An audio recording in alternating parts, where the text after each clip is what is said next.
stanąć? Tak.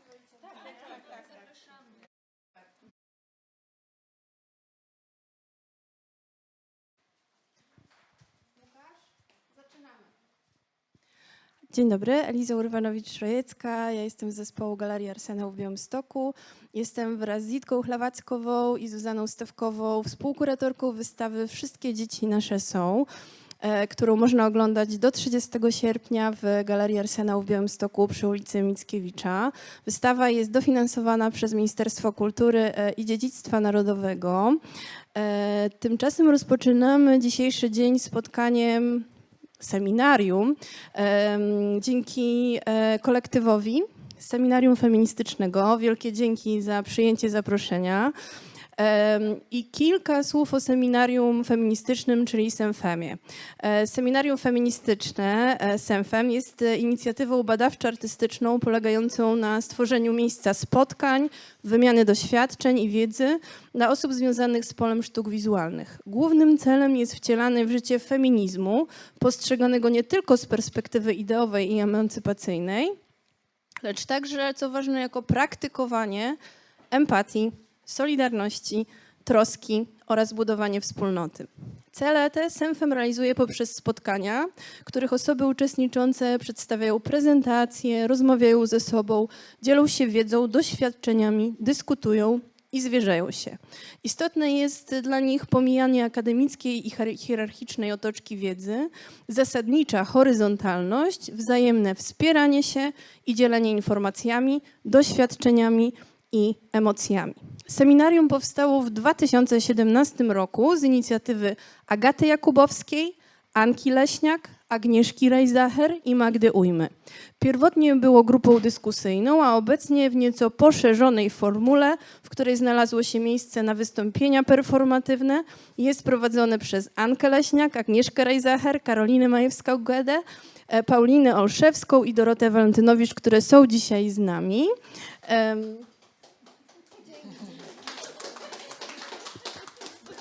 Raz jeszcze dzięki, że zgodziłyście się do nas przyjechać. Chciałabym Państwu tylko powiedzieć, że tutaj na miejscu stacjonarnie w Galerii Arsenał w Białymstoku spotkanie jest tłumaczone symultanicznie z języka angielskiego na polski i z polskiego na angielski dzięki współpracy z Tomkiem Gierejko i Katarzynie Bondaruk-Augustyńczyk. Brawa dla naszych tłumaczy. Maybe for people who didn't understand that, there is a simultaneous translation, and you can pick up the appliances there and have everything translated. Tak jest, proszę Państwa. Można skorzystać właśnie z, tak jak Dorota powiedziała, z urządzeń, które znajdują się tutaj w sali galerii i skorzystać po prostu z tłumaczenia. I oczywiście pozdrawiamy serdecznie wszystkich tych, którzy oglądają nas na naszym profilu facebookowym. Także dzięki raz jeszcze i przekazuję mikrofon dziewczynom. Dorota, ty chcesz? Tak, dziękujemy serdecznie za zaproszenie.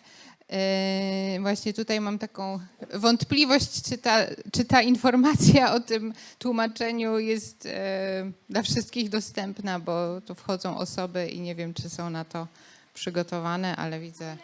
Dobrze, to już teraz jesteśmy bezpieczne. Okej, dziękujemy bardzo, Elizo, za zaproszenie. I bardzo się cieszymy, że mogłyśmy tu być też razem, ponieważ jesteśmy kolektywem bez miejsca i jest to też dla nas taka okazja, żeby się razem zobaczyć i cieszymy się, że możemy tu być razem.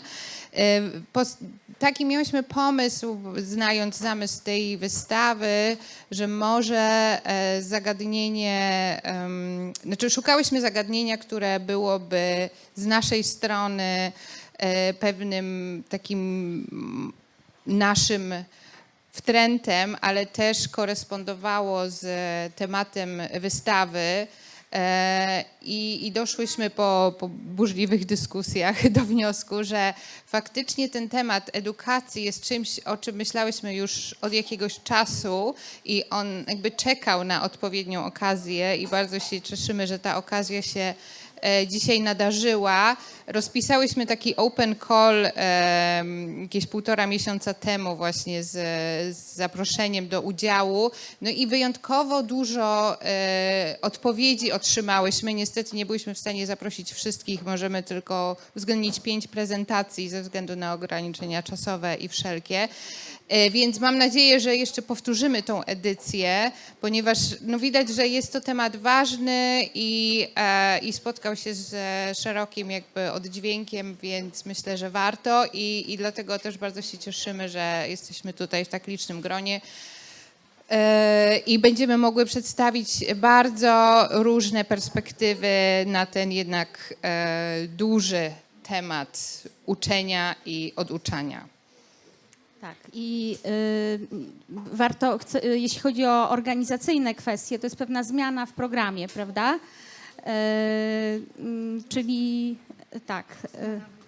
Tak, Symena Wojtkowska będzie już po dyskusji. Dyskusję otwieramy dopiero po wszystkich prezentacjach, czyli po 4 prezentacjach otwieramy dyskusję i do dyskusji są zaproszone wszystkie osoby. Będziemy puszczać mikrofon, wszystkie osoby z sali. Bardzo nam na tym zależy i zawsze właśnie w ten sposób się to odbywa. A później właśnie już po dyskusji będzie taka akcja performatywna Symeny Wojtkowskiej, miękkość w strukturze. I co bardzo ważne, też zawsze po seminarium robimy sobie wspólne zdjęcie. Więc oczywiście tylko dla osób, które chcą na tym zdjęciu wystąpić, więc nie uciekajcie, bardzo was prosimy, zostańcie z nami.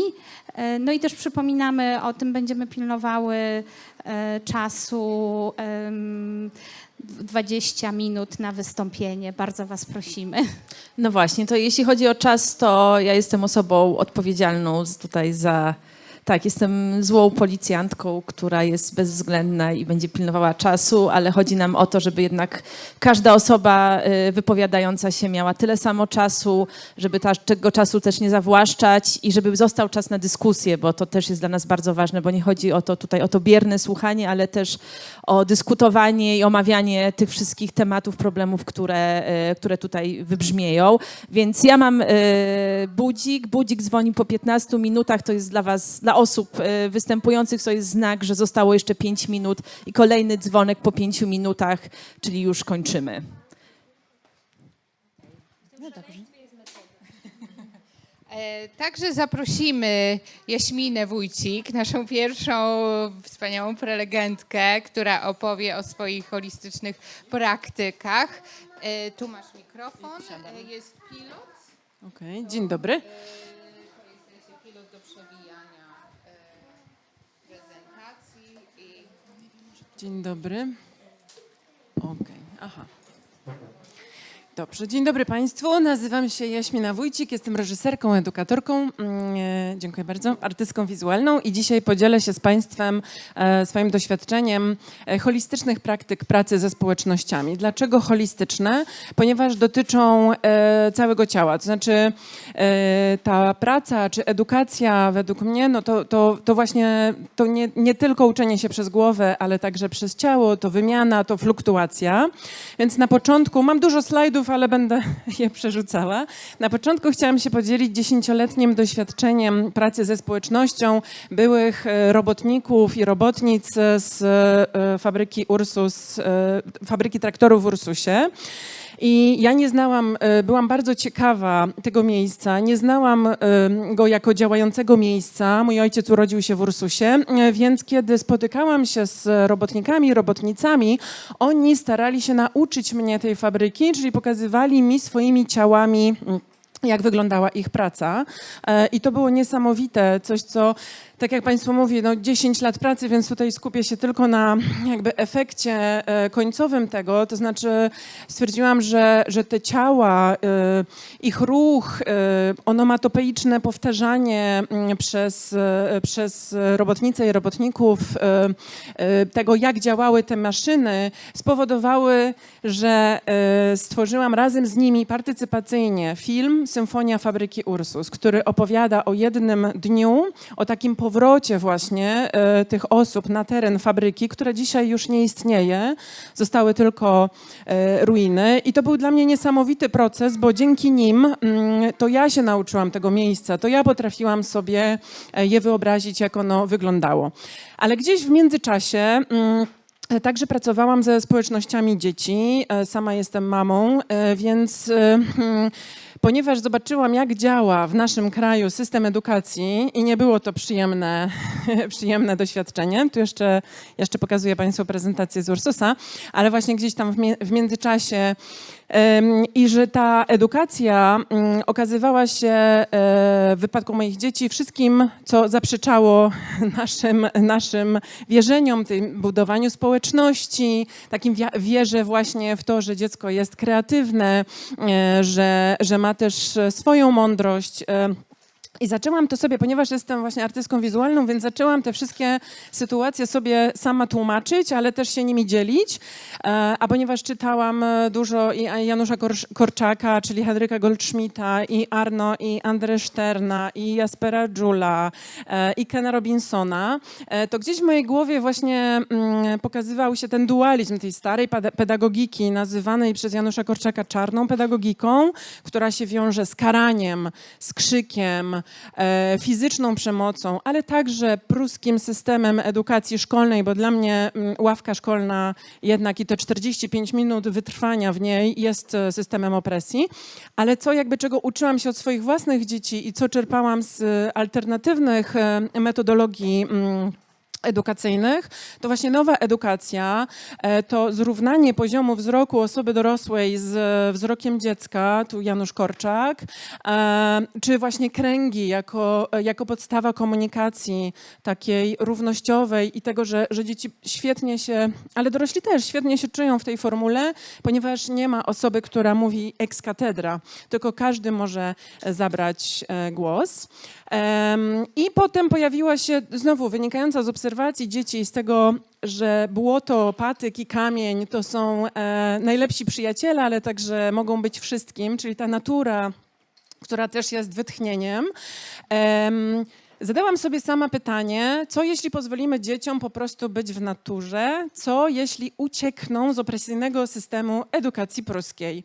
I tu znowu pozwoliłam się ponieść takiej wyobraźni, ale tak naprawdę to są sceny podejrzane, gdzie dzieci rzeczywiście były w naturze. Ten cykl prac zaprezentowałam w CSW Kronika w Bytomiu, razem z rozmowami współczesnych dzieci o szkole, o systemie, gdzie one same znajdują szczeliny wolności, czyli to były przerwy, to były rosnące niedaleko szkoły drzewa, jakieś krzaki, więc to, na czym mi zależy, to właśnie ta wymiana i oduczanie się naszych własnych kalek edukacyjnych, które sami mamy w głowach, ponieważ ja jestem wytworem całej edukacji pruskiej, więc mi samej jako mamie było też ciężko na początku zaufać tym nieznanym gdzieś dla mnie miejscom, w które mnie prowadziły moje córki i inne dzieci, społeczności dzieci, z którymi pracowałam, więc to była jest fascynująca podróż. I rzeczywiście testowałam to coraz bardziej, to znaczy, co się wydarzy, jeśli dzieci będą naszymi przewodnikami, a my będziemy za nimi podążać. I tutaj te wydarzenia podczas kontekstów w Sokołowsku parę lat temu miały na celu też przyciągnięcie nie tylko dzieci, bo często jesteśmy też przyzwyczajeni do tego, że dzieci tworzą dla dzieci, ale mi tak naprawdę zależy na nas dorosłych, żebyśmy odkryli po prostu swoje wewnętrzne dziecko dzięki dzieciom i pozwolili sobie samym na ubrudzenie się, na zabawę, na którą tak naprawdę gdzieś nie dajemy sobie nie dajemy sobie przestrzeni. Z tego podążania za dziećmi powstał mój kolejny film, który będzie prezentowany tutaj jako wydarzenie towarzyszące, więc zapraszam Państwa w sierpniu, Król Maciuś I, ale także manifest edukacji empatycznej, który tworzyłam latami, najpierw dla samej siebie. Dlaczego też zaczęłam od robotników i robotnic? Dlatego, że po tych obydwu doświadczeniach, ja pracuję także ze społecznościami dzieci ponad 10 lat, tak podobnie jak w Ursusie pracowałam 10 lat i zobaczyłam bardzo dużo podobieństw w pracy ze społecznościami, które najpierw sobie zapisałam dla mnie samej. Może będę czytać, żeby było łatwiej tłumaczyć. Uczestnictwo osoby dorosłej w procesie edukacyjnym powinno być spójne z jej osobistymi dążeniami i postawą społeczną. Relacja z dziećmi musi być szczera i nie może być wyabstrahowana od osobistego podejścia do świata zewnętrznego, zaangażowania, wiary w zmiany, inicjowania prac wspólnotowych budujących społeczność oddolnie, egalitaryzmu wszelkich działań, ich partycypacyjnego charakteru, otwartości na inność i dialog, przesunięcia wektora działalności dla ludzi na z ludźmi. Praca z dziećmi powinna polegać na wzajemnym uczeniu od siebie, wymianie spostrzeżeń, doświadczeń, otwartości na nowe i nieznane. Należy określić czytelne i jasne ramy dla wszystkich, a także kierować się głębokim szacunkiem do natury ożywionej i nieożywionej. Ciągła autokontrola, poddanie samego siebie, dorosłego, procesowi oduczania, świadomej ucieczki od formuł i kalek edukacyjnych wyniesionych z systemu edukacji pruskiej. I potem do tego manifestu tworzyłam znowu ważne dla mnie też takie porównania wizualne, graficzne edukacji tej systemowej do edukacji alternatywnej. To była taka trochę rozmowa mnie z moimi dziećmi, z systemem, poszukiwaniem szczelin, tego wszystkiego, czego uczyłam się od innych edukatorów i edukatorek. Ten manifest edukacji empatycznej składający się pierwotnie z 7 plansz był zaprezentowany też tutaj pierwszy raz w Galerii Arsenał w 2023 roku na wystawie Radykalne rodzicielstwo. No i jeszcze ważny kolejny krok, czyli co jeśli oddamy dzieciom głos? Podążanie za dziećmi, oddawanie im głosu i co się wtedy wydarzy. Tu znów zainspirowana Januszem Korczakiem i jego małym przeglądem postanowiłam tworzyć z dziećmi gazetę dzieci, której ostatni numer, 15, możecie tutaj, właśnie miał premierę przedwczoraj na wernisażu wystawy Wszystkie dzieci nasze są, ale idea jest taka, żeby tworzyć z dziećmi wspólnie gazetę. Powstawały redakcje tej gazety w całej Polsce, w Warszawie, w Gdańsku, w Lublinie, w Białymstoku było tych redakcji zdecydowanie i najwięcej, i najsilniej one tutaj działały i w Białymstoku samym, ale też na obrzeżach, w mniejszych miejscowościach. I to dzieci tworzyły swoje legitymacje, mieliśmy pieczątkę i także pisały wszystko to, o czym chciały się dzielić. Ten ostatni numer jest o tyle inny, że jest antydyskryminacyjny. Gazeta jest sporych rozmiarów, tak żeby wszystkie teksty były czytelne, duże, ale właśnie bardzo ważny był dla mnie ten aspekt druku. To znaczy, żeby to nie była gazeta gdzieś internetowa, w przestrzeni właśnie internetowej, tylko żeby dzieci potem zobaczyły te wizualne swoje prace naprawdę w super jakości. Na tej jakości mi zależało najbardziej. No i chyba tak, co ja jeszcze chciałam tutaj... że przy okazji też tworzenia tego ostatniego numeru Gazety Dzieci od stycznia do czerwca tego roku powstawały też sztandary, które możecie Państwo zobaczyć na piętrze, które naprawdę dzięki tej wieloletniej pracy z tymi dzieciakami, z tą grupą, one też ufały sobie, ufały mi i nam i były w stanie naprawdę stworzyć hasła bardzo, bardzo osobiste, wymieniały się bardzo osobistymi, trudnymi, ciężkimi doświadczeniami, jakich doświadczyły. No i te sztandary teraz możecie Państwo zobaczyć na wystawie. Właśnie Gazeta Dzieci i w ogóle manifestacje dzieci są dla mnie ważne właśnie po to, żebyśmy my dorośli usłyszeli ten głos i żebyśmy my posłuchali dzieci, bo to nie jest łatwe. I teraz po tej mojej bardzo szybkiej prezentacji chciałabym dać też trochę Państwu oddechu, więc poproszę o drugą prezentację. To jest... Jeszcze mam 3 minuty, 5 minut. Dobra, to teraz będzie, bo bardzo... Super, starałam się bardzo szybko mówić, żeby to wszystko przekazać, a teraz dać też trochę Państwu oddechu. Ja nie będę mówiła, tylko chciałabym, żeby rysunki razem z hasłami, żebyście Państwo sobie po prostu, nie wiem, po prostu pobyli z nimi.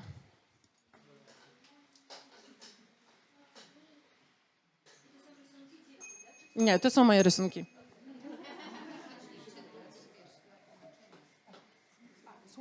Czy mam czytać dla tłumaczenia? Tak. Czyli jednak popsuję Państwu trochę. Wsłuchanie.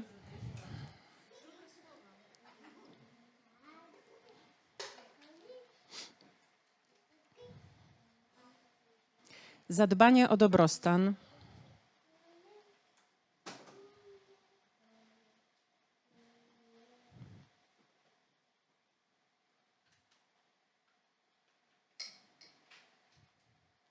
Czułość.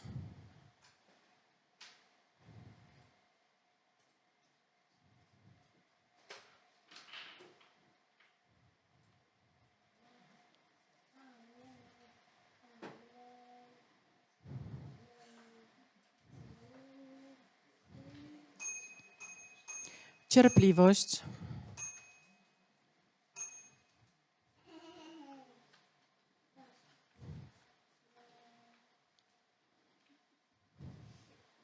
Celowe trwanie w teraźniejszości.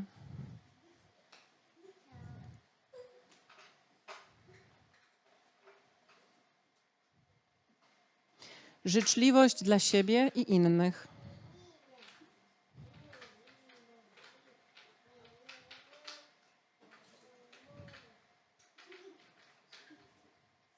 Nasłuch.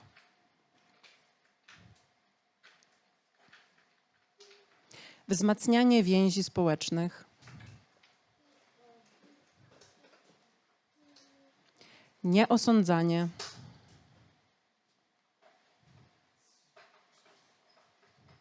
Radykalny akt troski.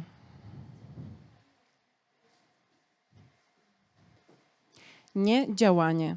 Zaniechanie wszelkich działań. Czyste bycie.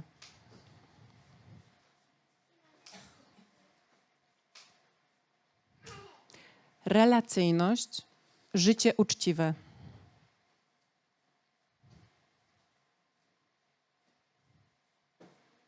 From daily practice to daily routine. Dziękuję Państwu bardzo.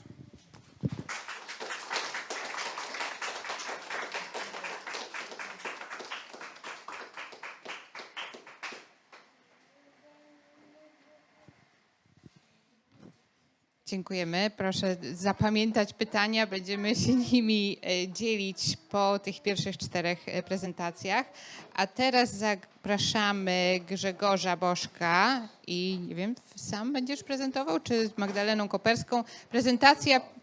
Prezentacja publikacji pisma Zły nauczyciel.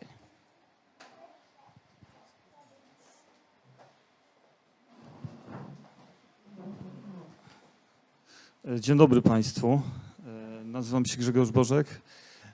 No dobra, okej. Jest Zły nauczyciel. Jesteśmy kolektywem, zespołem osób z Krakowa i ze Słupska na Pomorzu. Z Krakowa oczywiście na południu w Małopolsce. Skąd to się wzięło? W ogóle co to jest za publikacja i można powiedzieć gazeta, pismo? Bardziej lubimy to nazywać językiem biurokratycznym, właśnie tym określeniem pismo, ponieważ zdarza się tak, że nauczyciele albo nie wiem, może inne osoby fizyczne dostają takie pisma urzędowe, na przykład z kuratorium, więc gdzieś tam można się z tym zmierzyć. Ja osobiście jestem nauczycielem rysunku i malarstwa w Liceum Sztuk Plastycznych, więc czasem się z tym zmierzam, że dostaję takie pisma z kuratorium. Ale nie o tym mowa. Mowa, kim jesteśmy. Jesteśmy właśnie tym kolektywem w osobach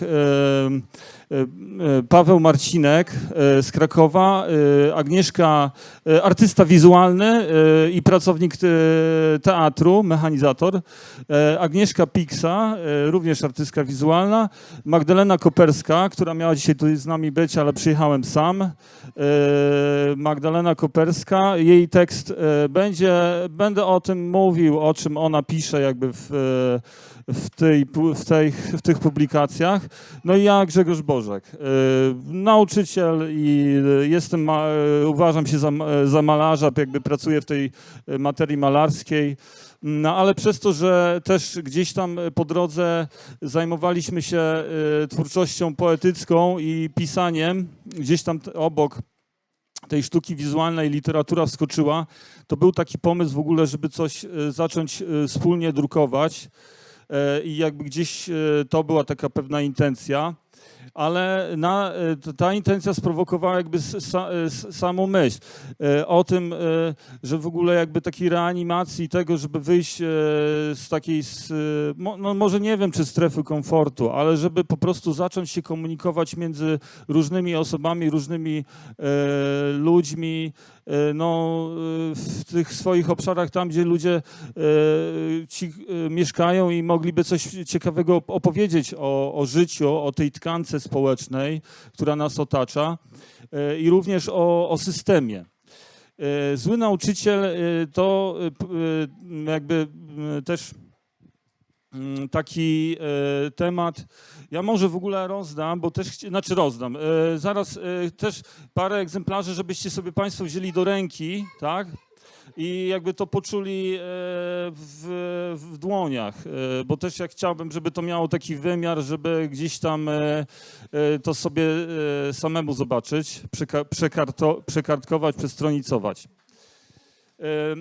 Skąd w ogóle ten tytuł Zły nauczyciel? Ja go używałem prywatnie i zawodowo jakby w stosunku do uczniów, trochę jakby, żeby odciążyć ten taki instytucjonalny, taką powagę tego stanowiska przez siebie pełnionego w stosunku jakby do młodzieży, do osób uczniowskich.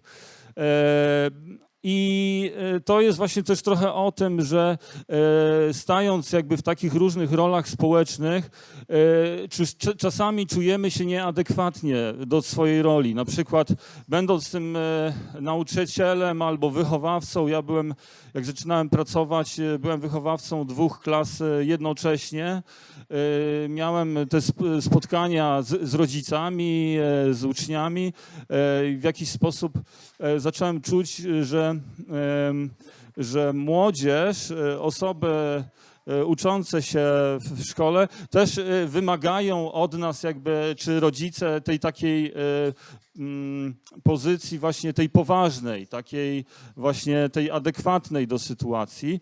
No i tak, to właśnie to jest też trochę o tej nieadekwatności, ale to oczywiście rozszerzyliśmy trochę na poziom taki, że to nie jest tylko o szkole, ale chcielibyśmy, żeby ten zły nauczyciel jako taka figura trochę, jako taki trochę taka postać, pewien, jak ja to nazywałem, no nieważne, ale w każdym razie taka figura pewnej osoby, która jest jakby w zderzeniu do systemu, taką figurą trochę nieprzystawalną. I też o co nam chodziło? Co było takim jakby też ważną rzeczą? Dobra, może tak. Może sobie też jakby przejdziemy do tego etapu. Dobra, okej. Zaprosiliśmy do udziału w pierwszym jakby numerze kilka osób z różnych stron Polski, ale też niektóre osoby mieszkają za granicą.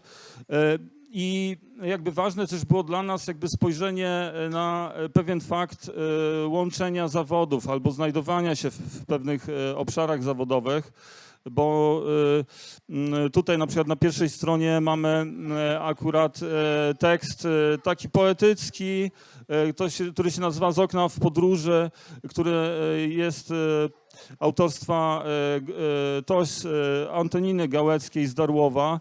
Ona jest moją absolwentką Liceum Sztuk Plastycznych w Nęczowie i ja byłem jej wychowawcą. No i tutaj jakby gdzieś też w pewien sposób przedłuża się ta nasza współpraca i wychodzi trochę za mury tej szkoły, więc jakby gdzieś też jeśli chodzi o ten jakby oduczanie, ja to też jakby w tym kontekście tego seminarium oduczania, proszę ci, masz. Oduczania, no to ja to też tak widzę, że dla mnie ważne są relacje i sobie ostatnio nawet myślałem, że sztuka chyba nie ma dla mnie sensu, jeśli w sztuce nie chodzi o budowanie relacji, tylko o takie chłodne, cyniczne pojmowanie, nie wiem, sztuk wizualnych czy prac takiego chłodnorynkowego myślenia o sprzedawaniu sztuki, tylko ciągle zostaje na tym poziomie jakby takim właśnie tej relacyjności, żeby gdzieś tam, nawet jeśli różnimy się między sobą poglądami, to żeby starać się ze sobą rozmawiać, wymieniać się tymi różnymi opowieściami i opowieści i te przekazywanie historii jest tutaj istotne. I to nieważne, czy jesteśmy, nie wiem, nauczycielami, bo to nie chodzi tutaj właśnie, żeby być tym nauczycielem i to nie jest tylko skierowane do nauczycieli, ale że każdy tak naprawdę może opowiedzieć swoją historię i takich osób też szukamy i zapraszamy do wypowiedzi. Więc tutaj na przykład obowiązki zewnętrzne. Tutaj wypowiedziała się Marta Paciejewska, która od lat pracuje jako malarka, ale równocześnie od wielu lat jest pracowniczką szpitala w Warszawie. Pracuje jako elektroradiolog.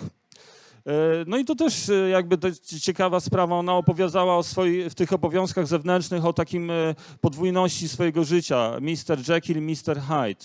I że trochę wstydzi się tej swojej roli, że pracuje w szpitalu. I tutaj jakby opisuje taką historię tego, jak spotkała kiedyś swojego znajomego w szpitalu i za wszelką cenę chciała ukryć, że ona tam pracuje. Wiosna, tu jakby kolejna opowieść z tego pierwszego numeru. Wiosna to jest opowieść Natalii Wisłockiej, która urodziła dziecko w Kijowie w czasie alarmów bombowych. No i to jest takie krótkie opowiadanie o tych warunkach, jakby o tym kontekście wychowywania. W pewnym momencie życie tam stało się dla niej jakby niemożliwe, że przyszedł ten taki moment mentalny, że faktycznie zaczęło się obawiać o zdrowie swojego dziecka i wyjechała. Wyjechała z Kijowa. Tak.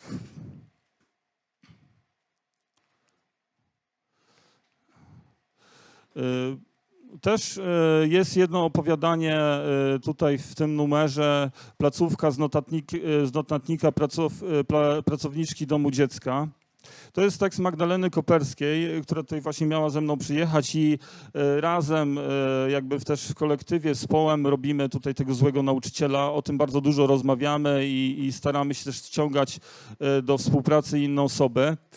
To jest bardzo ciekawa osoba, trochę dla mnie enigmatyczna, tajemnicza, ale się okazuje, miała epizod właśnie pracy w placówce Domu Dziecka w Słupsku i jakby tutaj opowiada historię, jak wyglądają te realia w 2020,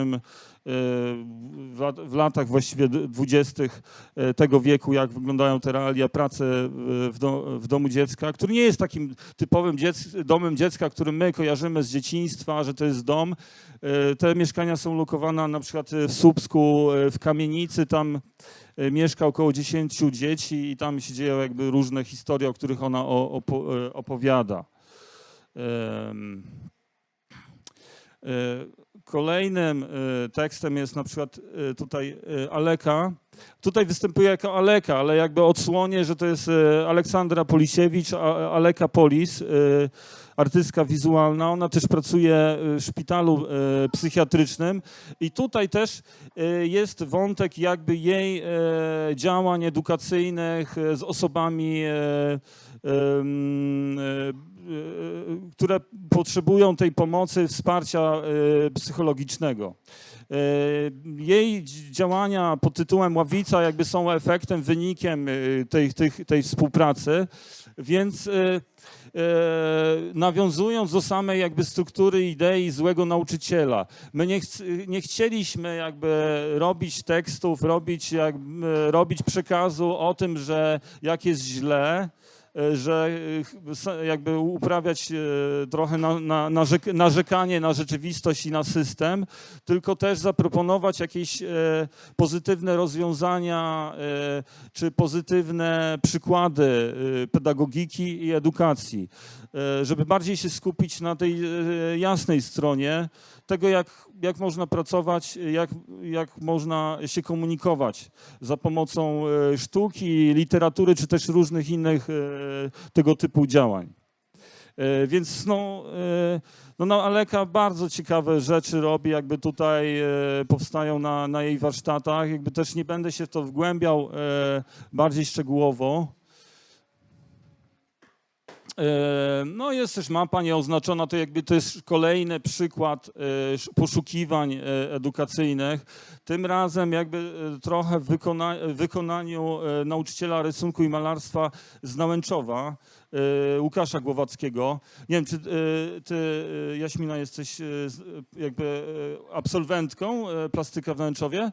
No właśnie tak się składa, że ja też jestem absolwentem w Nałęczowie plastyka i zdarzyło mi się w zeszłym roku pojechać tam, zrobić plener.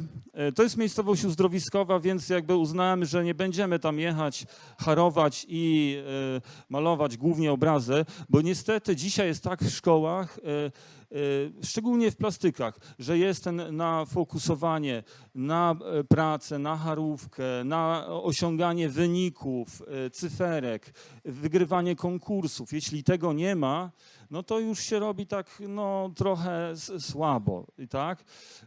Przez co ja mam wrażenie, że w nas też się rodzi jakaś frustracja, jakiś taki, że jeśli my jesteśmy z góry naciskani na robienie czegoś, co ma przynosić jakiś wynik i tego wyniku nie ma, no to w nas się rodzi pewna taka frustracja i tam może faktycznie narodzić się środowisko przemocowe w takiej sytuacji. Ja tak uważam, bo no niestety obserwowałem tego typu rzeczy i wydaje mi się, to jest jakby moja też analiza, że to może poniekąd wynikać z takich rzeczy systemowo gdzieś, że musimy robić te wyniki. Szkoły niestety muszą teraz pozyskiwać uczniów. Tak? Łukasz Głowacki, to był jego projekt Mapa Nieoznaczona, Twórz mapę, nie kalkę i performatywny, głównie z osobami z Liceum Sztuk Plastycznych, głównie tutaj akurat przeprowadzili serię różnych performance'ów. Wydaje mi się, że bardzo ciekawy projekt, który miał swoją odsłonę w Fundacji Rodziny Staraków, bo to też było tam finansowane przez ten projekt. Teren monitorowany, bardzo lubię ten obraz, on właśnie powstał w Nałęczowie. To nie jest tak, że pojechaliśmy na ten plener też odpoczywać i tak dalej, jakby z młodzieżą ja tam zabrałem kilka osób. Tutaj Marcel Łazarek, uczeń, który już jest absolwentem, jest na etapie zdawania na SP, napisał kilka tekstów ciekawych, jakby takich, staram się młodzież zachęcać do tego, żeby nie tylko malowali, ale też żeby troszeczkę notowali i pisali o tym, co ich otacza. Nie wszyscy to robią. Tutaj jest moje sprawozdanie z pleneru uzdrowiskowego w Nałęczowie.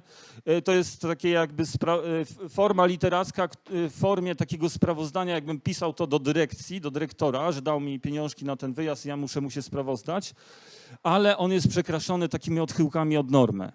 W sensie, że tam się dzieją jakieś różne dziwne sytuacje i zdarzenia, które nie przystają do tej formy sprawozdania.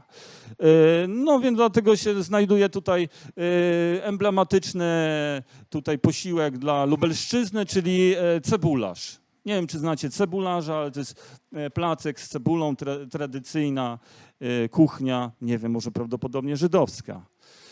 Obraz tutaj taki, który powstał też jakby gdzieś tam z młodzieżą, obraz uzdrowiskowy, ponieważ zastanawialiśmy się też, jak można przedstawić obraz uzdrowiskowy. Jakby co to może być dla nas i w jaki sposób możemy go... Ile mam jeszcze czasu?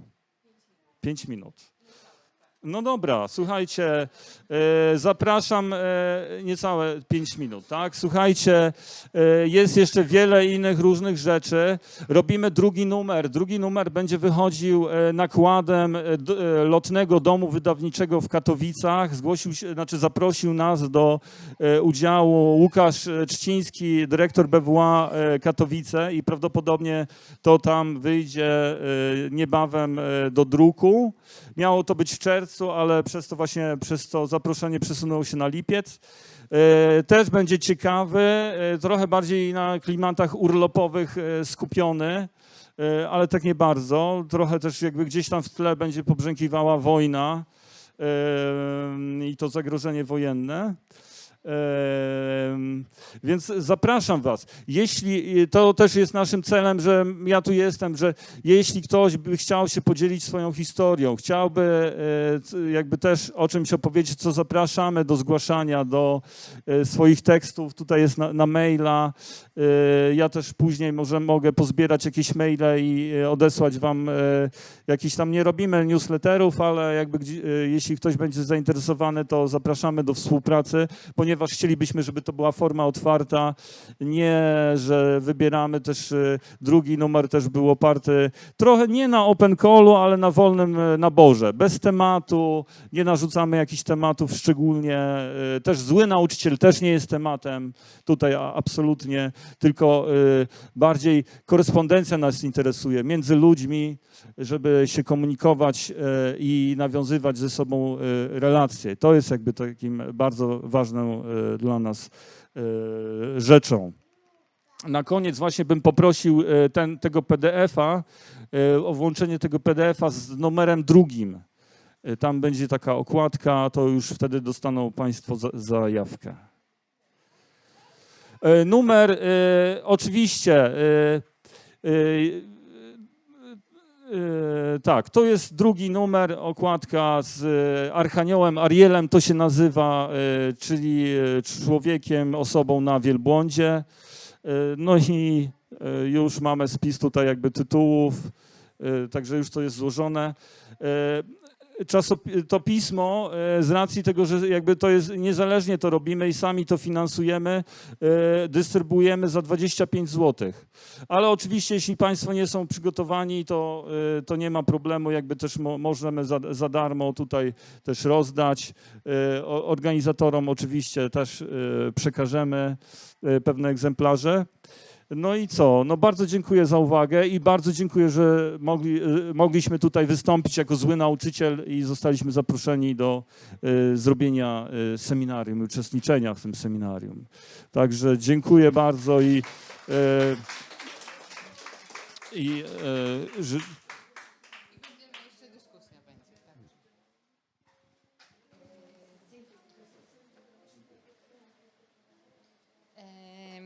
Teraz zaprosimy Dang Thuy Duong, która przedstawi prezentację zatytułowaną Sploty oduczania w relacji i praktyce.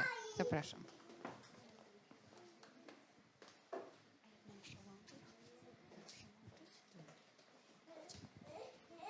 Halo, halo. Dzień dobry Państwu. Bardzo się cieszę, że tutaj jestem dzisiaj. Chciałabym dzisiaj mówić o... Halo? Halo, halo, o już lepiej, tak. Chciałabym dzisiaj mówić o projekcie, który zrealizowałam 2-3 lata temu i chciałabym go przeanalizować w kontekście właśnie seminaryjnego oduczania. I przełączę.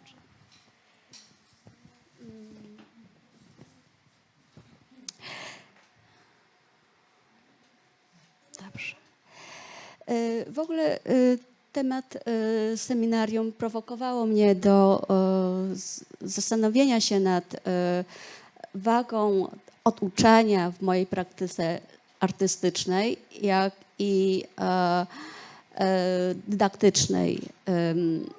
Nauczanie kojarzy mi się z przekazywaniem wiedzy, z wyznaczonymi rolami osoby uczącej i osoby, która otrzymuje tę wiedzę, czyli ucznia.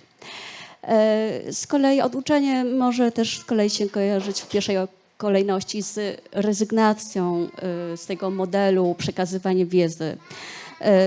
Natomiast ja proponuję dzisiaj spojrzeć na to nie jako oduczanie wiedzy, lecz jako budowanie nowych relacji, które wzmacniają sprawczość, podmiotowość uczestników. I na przykładzie projektu Kasprzaka 22 przeanalizuję możliwość tworzenia takich relacji społecznych. Projekt ten był dosyć żywiołowy, bo łączył taką hybrydyczną społeczność, bo ukraińskich uchodźców, polskich studentów, ukraińskich studentów i wietnamską prowadzącą. I przez to też był swego rodzaju eksperymentem. Z początku był wyrazem sprzeciwu wobec agresji i imperializmu. Potem zdałam sobie sprawę, że miał też inne aspekty w miarę rozwoju sytuacji.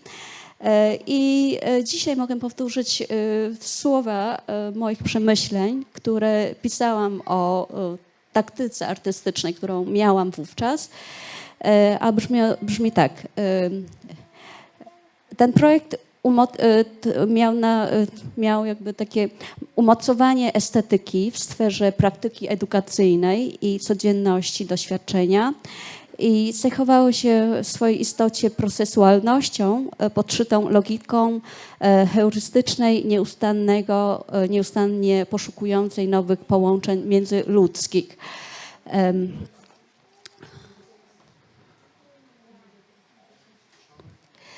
Wspomniałam o codzienności, o tym, że ona jest ważna, bo to było szczególny moment w historii. Ta codzienność nie była taką, jaką znamy. Ona była transformacyjna. I co to był w ogóle ten Kasprzaka 22? To jest adres już nieistniejącej sceny teatru na Woli, należącego do Teatru Dramatycznego w Warszawie. I on był przekształcony jako punkt pobytowy dla uchodźców. Mieścił tam naraz 300 ludzi, uchodźców. Ale ta rotacja była bardzo duża, więc miałam jakby do czynienia z sytuacją, kiedy jedni wchodzili i kolejnego dnia już wychodzili i inni przybyli na to miejsce opuszczone. Miałam pomysł, żeby prowadzić tam warsztaty japońskiej kaligrafii Shodo. I projekt trwał nieco ponad 3 miesiące. Spotkaliśmy się co tydzień w weekend i mówiąc o czasie, to on był niezwykle ważny nie tylko jako moment dziejowy, historyczny, ale właściwie ta codzienność, tak rytm tych spotkań, bo skoro się spotkaliśmy co weekend, to powstał pewien zwyczaj. I to stworzyło przestrzeń, w której mogła się pojawić jakaś inicjatywa i jakieś zaufanie z drugiej strony. Nie wydarzyły się one podczas jednego spotkania, tylko rodziły się powoli i w powracaniu do tego samego miejsca i do tych samych ludzi. I skoro to byli uchodźcy i to był pierwszy czas i to widać na zdjęciu, że ten teatr miał te kraty i właściwie same kobiety, głównie kobiety, często z niemowlakami, z dzieciakami, więc no, takie sytuacje, którą mogłabym osobiście się sobie wyobrazić, tak, na ich miejscu. I w pierwszej fazie tego uchodźstwa, choć nigdy nie byłam w takim miejscu, w tej roli, to zrozumiałam, że czas przestaje należeć do człowieka. Że o jego rytmie dnia decydowały procedury, decyzje administracyjne. I tożsamość człowieka zostaje wówczas w znacznej mierze zdeterminowana przez takie czynniki jak geopolityka, przez administrację, przez pomoc humanitarną. I kategoria uchodźcy to też nie jest tożsamością wybraną, lecz przypisaną, tak, z zewnątrz. I to, że wszyscy tam byli, nie było niczyim wyborem. Regularność tych warsztatów właśnie była próbą stworzenia miejsca, w którym te zewnętrzne determinanty mogły być złagodzone lub czasowo, chwilowo odsunięte, tak, od myśli, od głowy. I na pewno to nie było zaprzeczenie rzeczywistości, która się działa, która się dzieje, znaczy, która się zdarzyła wtedy, lecz pewnego rodzaju praktykowanie innego sposobu patrzenia i wyobrażenia o sobie. Jako osobie, która może coś zrobić we własnym zakresie.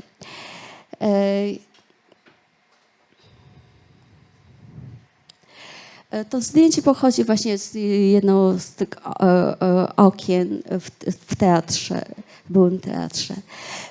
Celem warsztatów nie było aktywizowanie uczestników. Nigdy nie czułam się dobrze w tej roli, żeby być, no nie wiem, animować kogoś. Natomiast ani też nie było to organizowanie wolnego czasu. Chociaż zauważyłam, że to było coś, na co nikt nie miał recepcji. To znaczy wszyscy uchodźcy dostawali podstawowe potrzeby typu jedzenie, ubranie i tak dalej. Natomiast tego czasu wolnego mieli mnóstwo, ale jednocześnie byli uzależnieni od innych. I nie mieli jak wyjść z tego miejsca, jak spędzać ten czas, nie mieli infrastruktury do tego. Więc wracając do tego punktu, że nie postrzegam tego projektu jako animacji kultury, natomiast punktem wyjścia było ich doświadczenia wyobcowania oraz to, co nazywam akinezją społeczną, czyli stan, który człowiek traci nie tylko możliwości działania, lecz również możliwości wyobrażenia sobie o sobie jako o podmiocie zdolnym do działania. I Po przekroczeniu granicy, sobie tak przypominam te momenty, kiedy oglądam w telewizji właśnie ten eksodus ludzi. Po przekroczeniu granicy człowiek bardzo często przestaje być postrzegany przez pryzmat tego, kim jest, przez pryzmat własnej biografii. Czy to nauczycielka, architekt, studentka, czy też ktoś, kto jest przedsiębiorczyni, czy kucharka chociażby, to stają się przede wszystkim uchodźcami. I ta tożsamość nie została przez nich wybrana, powtarzam jeszcze raz, została narzucona przez historię dziejącą właśnie wówczas na naszych oczach. I akinezja społeczna oznacza więc nie tylko ograniczenia, ale co istotniejsze, zanik wyobrażenia o sobie jako o kimś, kto ma swobodę decydowania i działania. Regularne warsztaty tworzyły przestrzeń, w której dążyłam do praktykowania właśnie tego wyobrażenia, do praktykowania innego obrazu siebie. Nie jako osoby zdanej wyłącznie na pomoc zewnętrzną, lecz jako kogoś, kto podejmuje inicjatywę i korzysta właśnie z własnych zasobów. I może współstworzyć coś z innymi, co ma dla niego jakąś wartość. I ta wyobraźnia, rozumiana jako zdolność do projektowania siebie w działaniu, staje się w tym ujęciu warunkiem poprzedzającym do odzyskania tej sprawczości. I nad tym starałam się właśnie modulować te prace warsztatowe. Wybrałam kaligrafię, ale to może być niezrozumiały wybór, skoro jestem Wietnamką, skoro tam byli Ukraińcy, skoro robię to w Warszawie, czyli w Polsce. To był paradoks.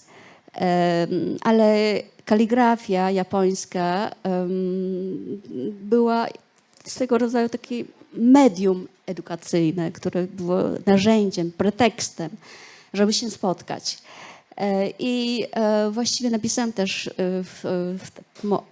o tej taktyce artystycznej, że ten język nie był ojczystym językiem dla nikogo, co znajdował się w tym budynku, czyli na Kasprzaka 22, ale też wybór nie był przypadkowy, bo ja od lat jestem związana z kulturą wietnamską i polską, natomiast instytucjonalnie z Polsko-Japońską Akademią Technik Komputerowych, ale muszę tutaj doprecyzować, że nie prowadzę tam warsztatów kaligrafii japońskiej, ani nauka języka japońskiego.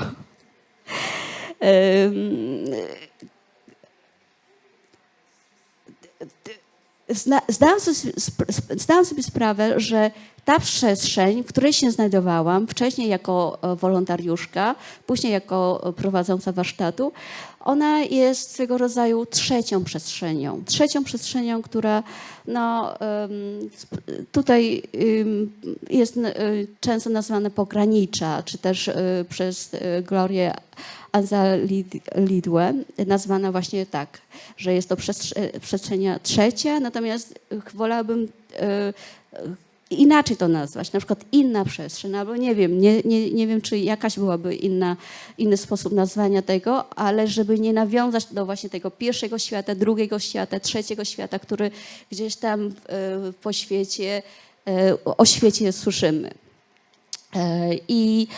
Natomiast ta logika,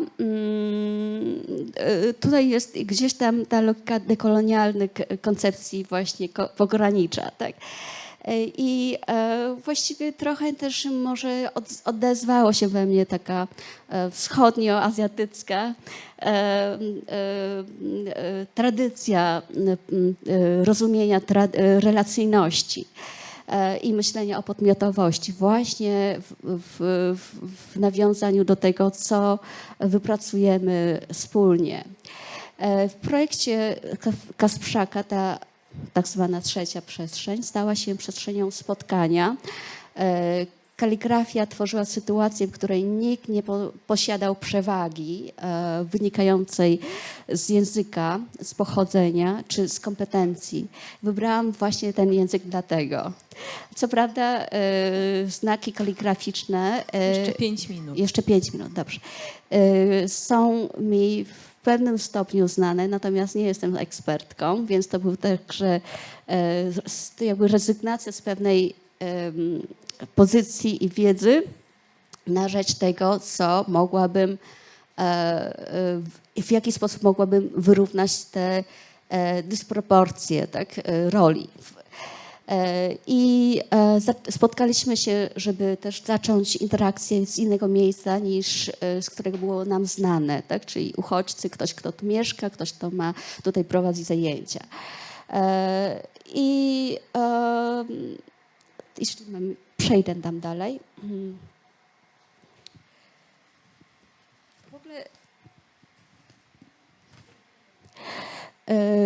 tutaj z czasem się okazało, że stało się jasne, że zawieszałam nie tylko pewnego rodzaju hierarchii, roli eksperta, ale równocześnie też te językowe, pokoleniowe, narodowe, ale też znaczącemu przesunięciu uległ podział pracy, bo miałam studentów, którzy byli chętni mi pomóc w prowadzeniu warsztatów.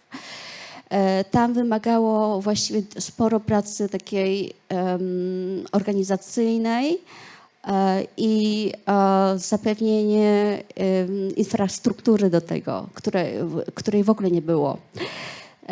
I oni, czyli studenci, po prostu z czasem samodzielnie mogli prowadzić te zajęcia. I co ciekawe, zauważyłam, że z początku, kiedy mieli mi pomóc w tłumaczeniu, tak, żeby nie było takich barier językowych, to skierowali tę pomoc na swoich rodaków, co było bardzo dla mnie przyjemnie to obserwować. I to przesunięcie nie było zaplanowane, one się wyłoniły w trakcie spotkań. Zebrała się w ogóle kilka kartonów prac, więc zaproponowałam, żeby zrobić wystawę końcową. Tu są zdjęcia właśnie z tych warsztatów, było ich dużo, bo 3 miesiące. Punkt pobytowy zamienił się w galerię. Uczestnicy podejmowali inicjatywę, a to poczucie, powracające poczucie sprawczości u nich ukazało się w ten sposób, że zaczęli wieszać wspólnie, planować naszą wystawę wewnątrz i na zewnątrz budynku. To były osoby, które właściwie funkcjonowały w warunkach strukturalnej zależności od pomocy właśnie instytucjonalnej i systemowej, ale one zaczęły podejmować działania, tak? I nie bały się tego, że te kaligrafie nie były doskonałe. Więc projekt przestał być tylko moim projektem.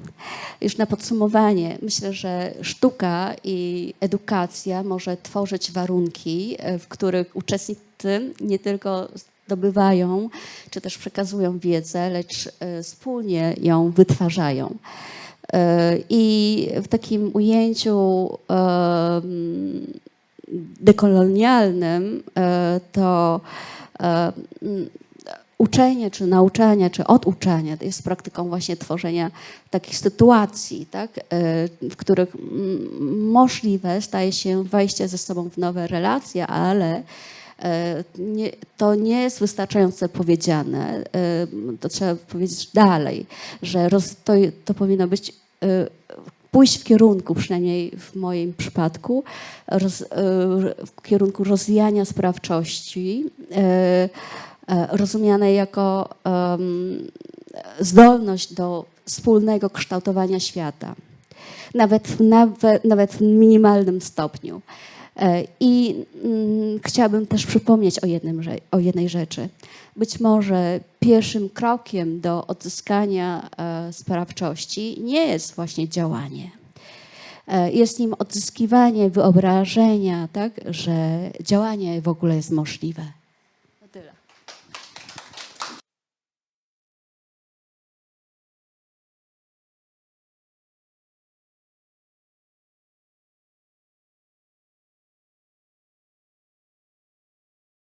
Tak, teraz będziemy mieli taką małą zmianę organizacyjną, ponieważ następna prezentacja będzie w języku angielskim i będzie tłumaczona na język polski, więc osoby, które wolą mieć jakieś wsparcie językowe, zapraszamy po odebranie tych instrumentów tłumaczących lub też można się po prostu powymieniać. So our next presentation will be in English. I just explained the change, and please welcome Magdalena Kallenberg, who's going to talk about her experience with the collective maternal fantasies. Her presentation is entitled Maternal Fantasies, Integrational Thinking and Art Practice. Thank you very much. Yeah, thank you everyone, especially thank you to SEMFEM for inviting me. Thank you everyone who came yesterday already to our first new live performance. And I'm really glad to be here, and I will stand because I'm so tired from the heat and it gives me some energy, and I hope you can follow in English.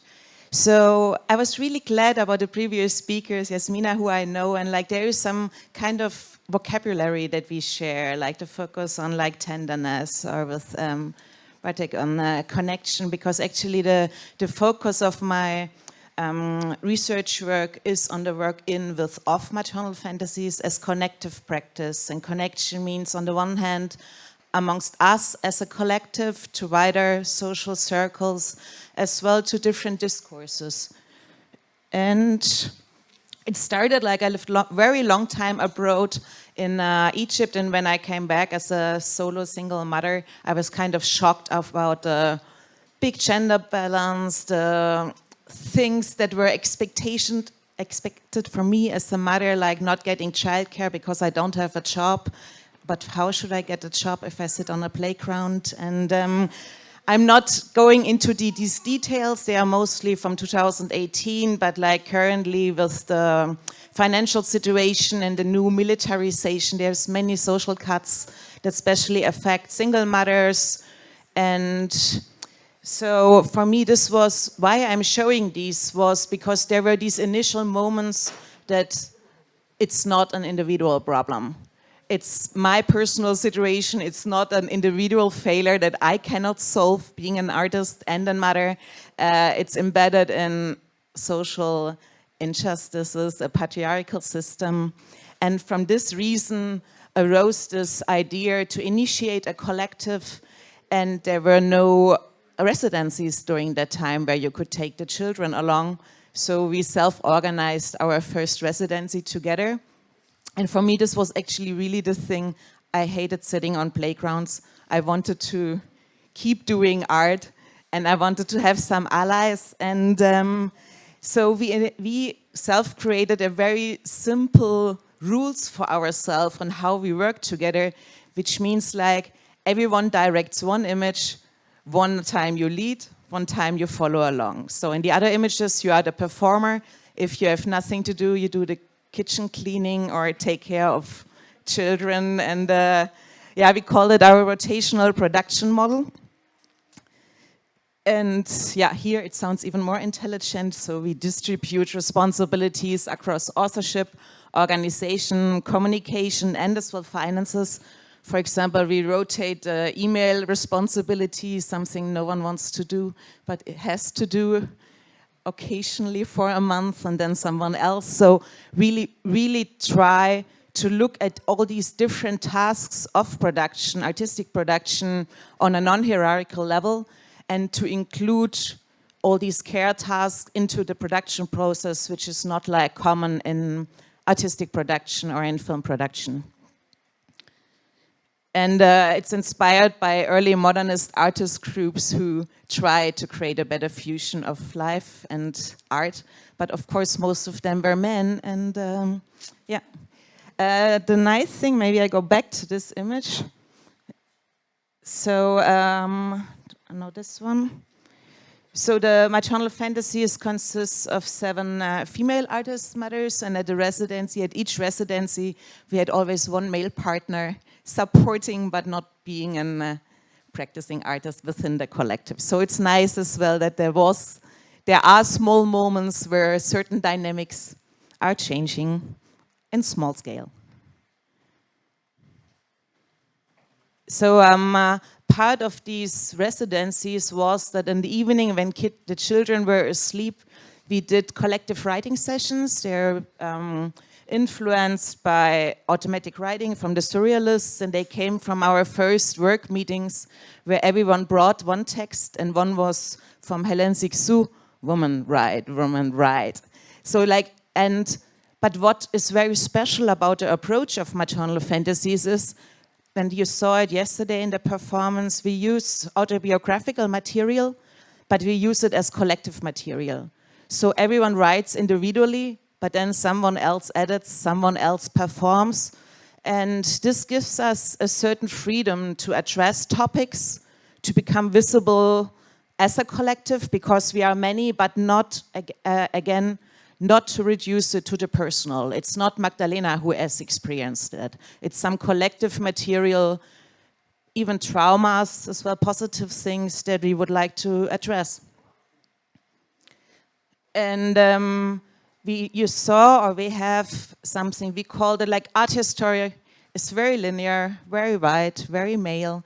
So we started to create our own cosmos of references through these texts that we brought into the group, and Maternal Fantasies members were mostly based in Berlin at the time of inauguration, but they have backgrounds from Brazil, Syria, Bulgaria, so everyone brought a text that mattered to them, and this is how our cosmos of references grew. And the masks were as well a really good method to hide the kids' faces, because the kids are part of our artistic production and we leave it quite open. And something that is very special is as well that the kids could bring in their own references. So you saw yesterday the from Neverending Story, the childlike empress and these kind of things. So how we bridge our references as well, very non-hierarchical. It's prominent figures like Valerie Solanas, Clarice Lispector, but then as well kids figures. So it's like, it's trying to create a kind of non-hierarchy on how we appreciate what all these different people bring in. And for example, in our book, I have 2 copies here, and one Isabel has, you can look, there is one chapter that we call the Ancestor Assembly, where we merged several biographies, so it's not even visible anymore who belongs to whom, as well with our own one. And again, this is this approach to get away from the personal, but still make visible the structures that we are embedded in. One of us has 4 children. I'm single mother with 1, and it's very important, this approach in Maternal Fantasies work, to try to rotate perspective while always being aware that still, even if I try to look from someone else's perspective, I'm not wearing the same shoes. I don't know how it feels to have 4 children. I don't know how to raise my kid in a different constellation. It's just an approach of trying. It's not, yeah, it's open for success or failure and all in between. So failure is a really big part of our practice too. Exactly, and the patience helps us to wait for, I don't know. So you see as well, and as well you saw in our performance yesterday, it plays with tenderness, it plays with violence, it uses children's games. Like this is the next reference I wanted to come through. You saw yesterday, so the background was that these tableaux vivants was in the 1800s where people met to restage art historical pictures, but then there is this kids game of freeze. Music runs, music stops, and you freeze. So we always try to combine different references to develop our own approach. But it's still important to us to give credit to these references, and it's not. So, for example, one of the early images, we were restaging images from art history, and everyone should bring along one references, and 3 people brought the raft of the Medusa. So this is the original one. This is the Maternal Fantasies interpretation.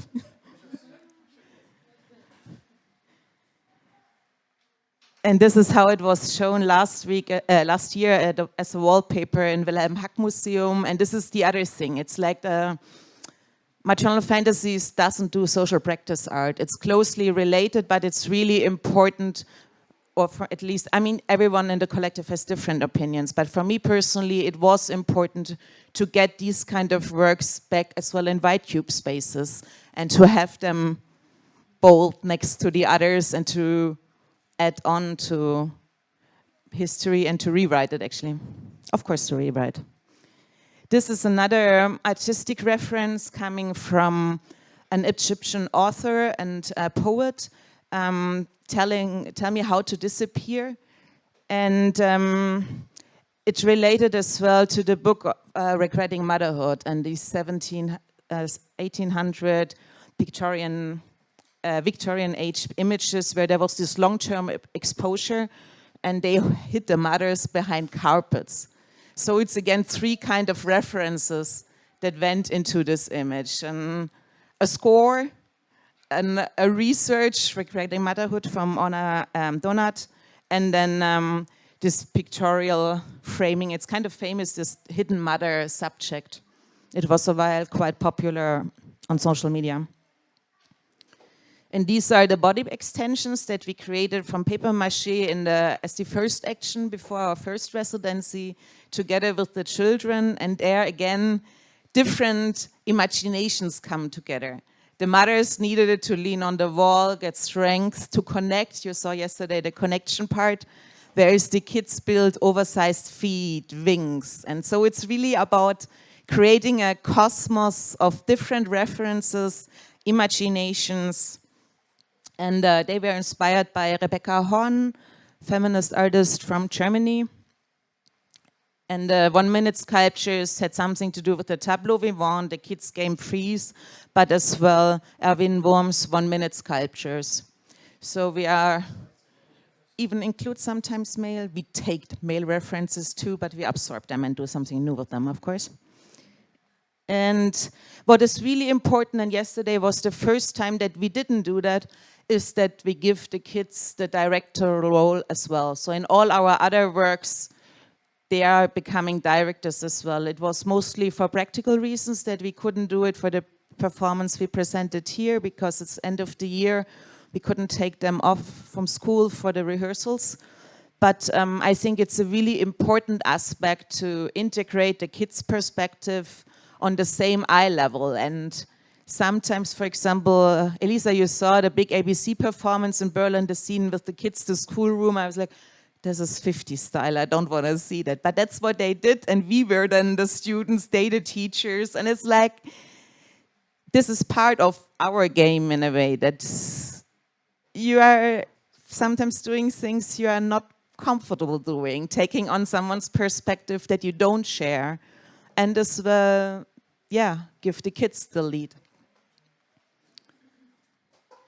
Oops. This is the old presentation. I added some images from the... Hello? Can you open the other slide? I think this is the wrong presentation. I don't know. Yes, we tested before, but there's... Can you please open the other PDF? This is the wrong slides. Anyway, on the other slide, there's just a few...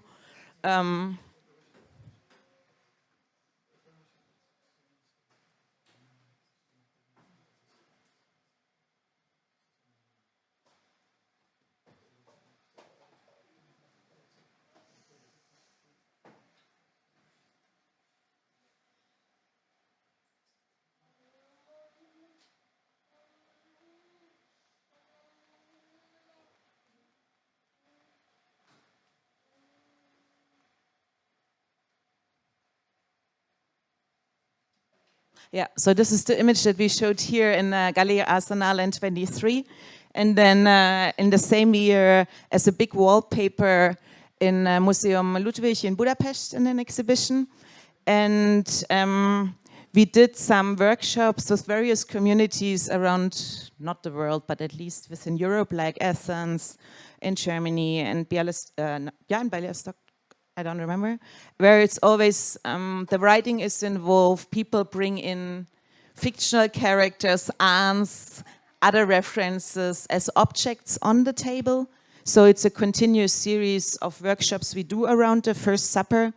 And yesterday was the enacted version live in 4 episodes by Maternal Fantasies. And it was lots of fun. And you saw maybe, now since I shared some of the references we built up with, you could see these things on how the performance yesterday was constructed. That's it by me.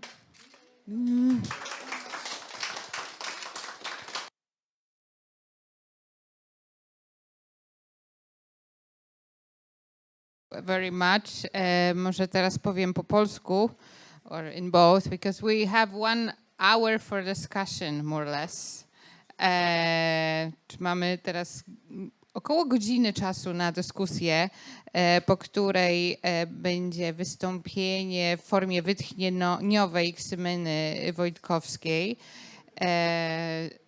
So we suggested, because somehow we would like to address all the participants, you know, if we want to make a bit of a mess here in the room. I don't know how that's going to look on camera, but who can, so I would first of all ask all the persons who were speaking just to, you know, come forward. Zapraszamy wszystkich prelegentów i prelegentki tutaj do przodu, żebyśmy mogli otworzyć dyskusję.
Nie, no bo wiesz, chodzi też o to, że dyskusja, że to jest transmitowane, tak?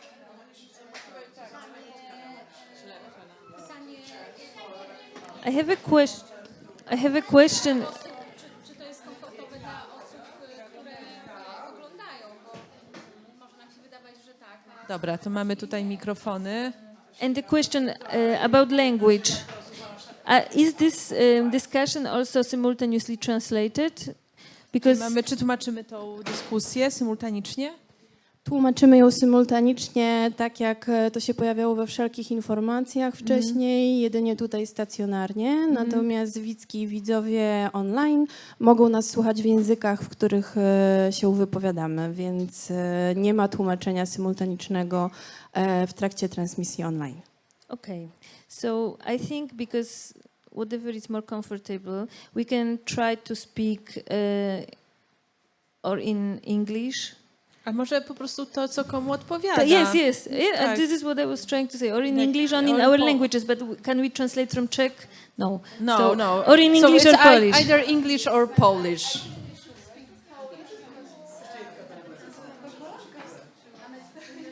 Okay, a wszystkie osoby mają te słuchaweczki? No.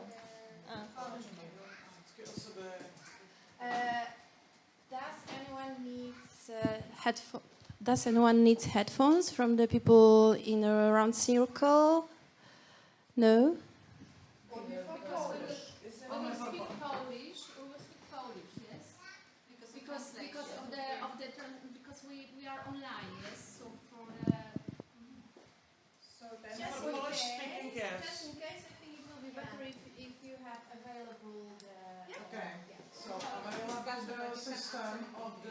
Translation now. Sorry, so no worries at all. It's like because actually it's extremely interesting, so that's why we have.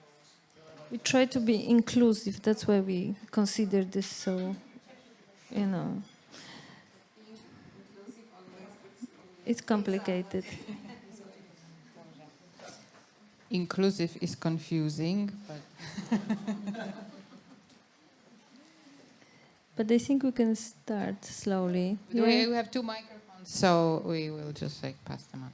So as we said, it's just like any questions, any comments are welcome, and let's just communicate. So anybody would like to start?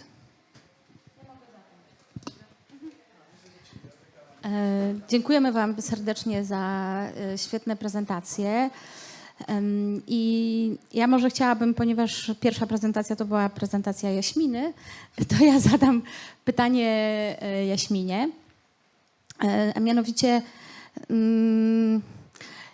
jakby znam Twoje projekty nie od dziś i bardzo im kibicuję, ale zawsze tak sobie myślę i ciekawa jestem, jakie są Twoje tutaj refleksje odnośnie rozszczelniania systemu. To znaczy to, co Ty robisz w jakiejś takiej jednak komfortowej przestrzeni, w przestrzeni wybranej, prawda, która jest przeznaczona na warsztaty, albo, nie wiem, Twoje córki też są w alternatywnej edukacji, prawda? A co możemy zrobić, żeby ta, no powiedzmy sobie, opresyjna, pruska edukacja zmieniła się? Prawda? No bo tak naprawdę te wspaniałe działania odbywają się jednak w jakimś bardzo takim ograniczonym polu, a myślę, że celem powinna być zmiana jakaś globalna, systemowa. Dzięki za to pytanie. One nie odbywają się w bańce tylko i wyłącznie dlatego, że ja pracuję z dzieciakami i ze szkół systemowych, i z domów dziecka, i z ośrodków wychowawczych, więc to może to nie wybrzmiało, bo faktycznie miałam mało czasu i gdzieś galopowałam, natomiast to są naprawdę najróżniejsze społeczności dzieci i zarówno z ośrodków miejskich, wiejskich i to, o czym mówiłam, dotyczy wszystkich tych dzieci. I to rozszczelnianie systemu uważam, nie uważam, tylko z obserwacji, wydaje mi się, że kiedy dziecko spotyka dorosłego, który potrafi się w niego wsłuchać, to już jest rozszczelnianie systemu. I czy to jest dorosła osoba, która działa w galeriach sztuki, w instytucjach publicznych, w szkołach. Przecież jest ogrom wspaniałych nauczycieli, także w tym systemie, którzy patrzą na dzieci i słuchają i potrafią. Więc ja uważam, że ten system jest w ogóle do zburzenia i do zbudowania od nowa. Więc ja już już straciłam nadzieję, że coś można z nim zrobić. Uważam, że trzeba budować absolutnie alternatywę. Dlatego uczestniczę też w wielu warsztatach, wykładach dla osób nauczycielskich, edukatorskich, żeby wspólnie z tymi osobami się bawić, po prostu się bawić.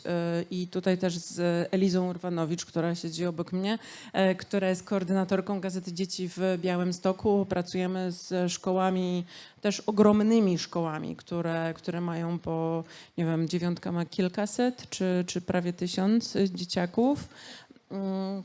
I po prostu też wybieramy takie nauczycielki, osoby nauczycielskie, które rozumieją tę ideę, czy w Szudziałowie, czy w Krynkach, w małych miejscowościach, więc to się dzieje i to mówisz o dużej skali. Ja nie pracuję w dużej skali, ja pracuję w mikroskali i zdaję sobie z tego świetnie sprawę. Pracowałam w ten sposób w Ursusie, bardzo lokalnie i wydawało mi się, że naprawdę nikogo to w ogóle nie obchodzi poza kontekstem naszym, a film Symfonia Fabryki Ursus jest odczytywany przez ludzi na całym świecie, co jest szokujące, więc ja wierzę w takie bardzo lokalne działania, bo jestem jedna sama i jakby tyle mogę, ile mogę i więcej nie mogę, ale tu nie zgodzę się z tym, że pracuję w bańce. Staram się budować tę na pewno alternatywę. Ja, jeżeli mogę jeszcze dodać coś do naszej współpracy, która w sumie trwa już kilkanaście lat tak naprawdę. W ramach Gazety Dzieci współpracowaliśmy jako Galeria Arsenał wraz z działem edukacji, z Justyną Kołotkobietką, z Ksymeną Wojtkiewicz, z Justyną Zieniuk, z Izą Liżewską, z Kasią Kidą, właściwie od 5 lat. Od 5 lat mamy redakcję taką dla tak zwanych freelancerek i freelancerów w Galerii Arsenał, ale nie zamykamy się właśnie tylko i wyłącznie do działań, nie zamykaliśmy się do działań w galerii, wychodziliśmy do szkół publicznych. Wychodziliśmy też do małych miejscowości, współpracowaliśmy z Ośrodkiem Kultury i Sportu w Choroszczy. Staraliśmy się też działać na bieżąco, reagować na bieżąco, czyli w momencie po pełnoskalowej inwazji Rosji na Ukrainę, kiedy bardzo dużo osób z doświadczeniem uchodźczym przyjeżdżało do przeróżnie na szybko organizowanych ośrodków z doświadczeniem uchodźczym. Gazeta Dzieci też tam zawędrowała, to wtedy została podjęta decyzja o zaprojektowaniu przez dzieci ukraińskojęzyczne z doświadczeniem uchodźczym, w ogóle też ze społeczności romskiej, logotypu w ukraińskiej wersji językowej. Współpracowaliśmy też z Podlasiankami i Podlasianami z białoruskojęzycznej grupy. Więc Gazeta Dzieci momentami, kiedy była taka potrzeba, była wydawana w 3 językach: języku białoruskim, języku ukraińskim, języku polskim. Także w momencie kryzysu humanitarnego na granicy polsko-białoruskiej zawędrowaliśmy z Gazetą Dzieci do małych miejscowości na Podlasiu, które były w strefie zamkniętej.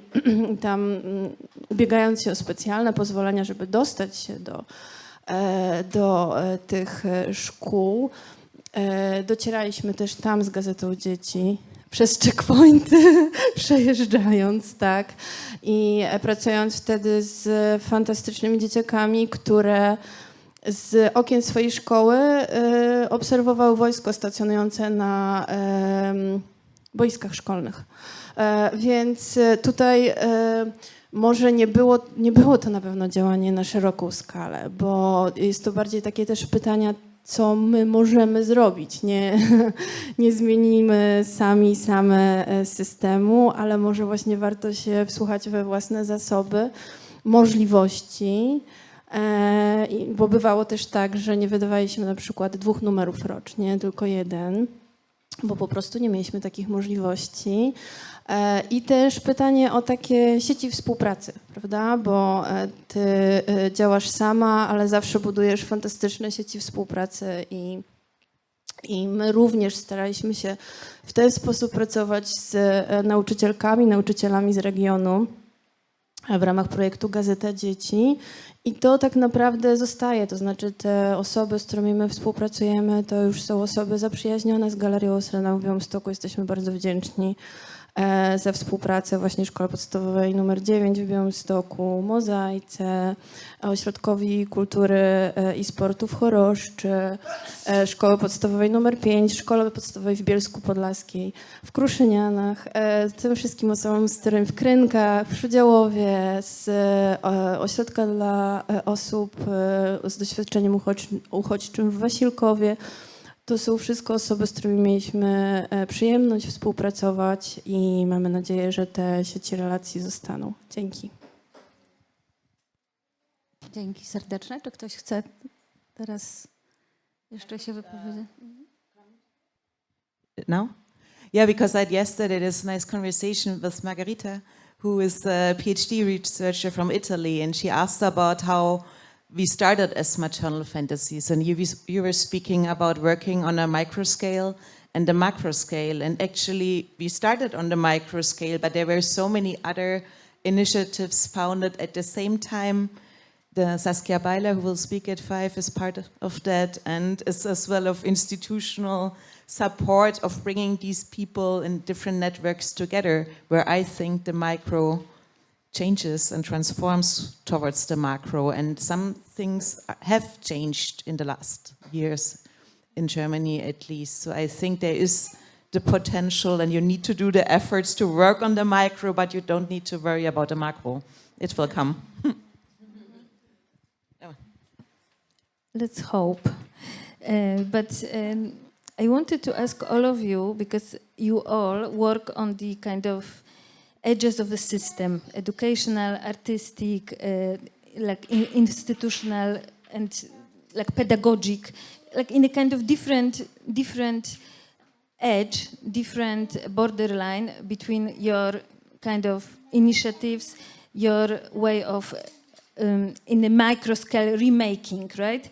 But this idea that there is in common, this idea, it's just not doing something for the people, but with the people or with the kids. Or so it's this kind of grassroots thinking, activistic thinking, and in many different ways you mentioned practice of horizontality, right? Like, so we don't have the hierarchical relations, we have this horizontal, rotational practice. We resign from expertise, we learn from marginalized voices, let's to say. But I'm also curious about the notion of responsibility, of how do you understand in your practice this idea of responsibility, and how the responsibility is distributed in this form. Yeah, I want Isabel can do, she's from Maternal Fantasies, but I would add as well on this approach, like maybe I can do first. So it's the, I think all our work comes far more from pragmatism than ideological thinking, I would say. So as well, this is how we approach, in my opinion, the horizontally or hierarchy, because the hierarchy, because it's facts that people have different skills, ambitions, and interests. So it's just not practical, and not everyone wants to rotate, for example, speaking positions or do everything else. We live in different constellations. So it's, I would say, or I would phrase it, it's a kind of very flexible approach, both to hierarchy that always starts from what are the capacities, needs, time frame, budget, and from that to decide how much does everyone individually want to contribute. And this is always a constant process of renegotiation with every new project. So it's just, in some ways, we try to distribute skills, but Isabel is an amazing camera woman, filmmaker, editor. I wouldn't edit our films as well as she does, so it would be a waste of resources as well. So it's like not just non-hierarchical, but it's like trying to be appreciative of the skills of someone else, but as well on all the levels, from doing proper email communication to proper cooking to being an amazing editor. Well, I think I wanted to say I carry all the responsibility. No, of course not. But I think that, yeah, it's a shifting, and of course, since we've been working together for long now, it gets easier to balance out everybody's talents and so forth. But I think it's also when including the children, a very interesting topic about this responsibility that we all have as mothers and how to include them. And so I wanted to say that we don't actually have a democratic model where like we would vote and then do what it's kind of a little more chaotic. Or I don't even know if I could. It's not also not like the consensual one about, okay, we need everybody to agree. On some cases, yes. But yeah, it's experimental in the sense of that we don't copy any sort of existing political models of how to lead. Yeah, and I mentioned Can I finish? Please. About the inclusion of the children, actually, we keep it very family-based, so that everybody has a different parenting style, and they decide if their child is going to be included, how it's going to be included, because it's so different from age, and we also have like different opinions about it, like what's the best ethical, and also the children are really different themselves, and one child really wants to take part and do this, and another is like, oh no. So yes, so but I think what's super interesting is that this diverse parenting group can come together and everybody's still responsible for their, yeah, and then we also have to learn how to like set the boundaries with each other in communication to get along. Yeah. Yeah, and I meant like before you saw this basic structure of one time you lead, one time you follow. We have as well that often we work, two people take the artistic lead, but it's often different people. And so it's not an everyone agrees on everything, it's just things would never get finished otherwise. And so it's like, but I would say this is the good thing, that we trust each other's lead, that okay, this time it's you, I will follow whatever you say, another time it's someone else, and this creates a certain balance, and this trust that is built over the years is really important for that, to let go and to accept that someone else is leading. Chcielibyście dodać coś do tego pytania odpowiedzialności? To ja bym powiedziała o tej odpowiedzialności, bo u mnie ona jest płynna, to znaczy taka, że zależy od procesu. Kiedy pracuję z dziećmi, z grupą dzieci, to zazwyczaj zaczynamy od ustalenia reguł. Uważam, że jako osoba dorosła gdzieś ja tę odpowiedzialność na koniec nie przekładam jej na dzieci, tylko ja jestem odpowiedzialna, to ja wyznaczam te granice, natomiast ustalamy wszyscy razem swój własny regulamin, jakim będziemy, na czym zależy dzieciom w tym procesie po prostu. Więc, ale ta odpowiedzialność, myślę, że ona gdzieś jest, jako stawianie granic, jest po mojej stronie jako osoby dorosłej.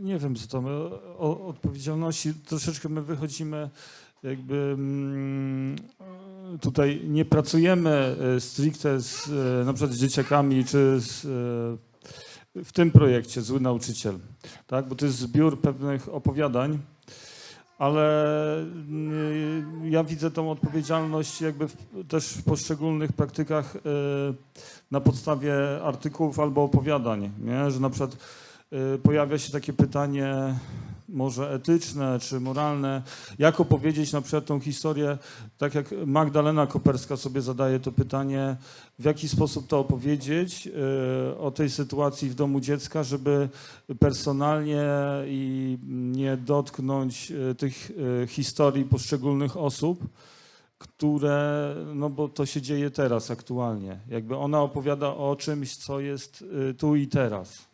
I to nie są lekkie, łatwe historie.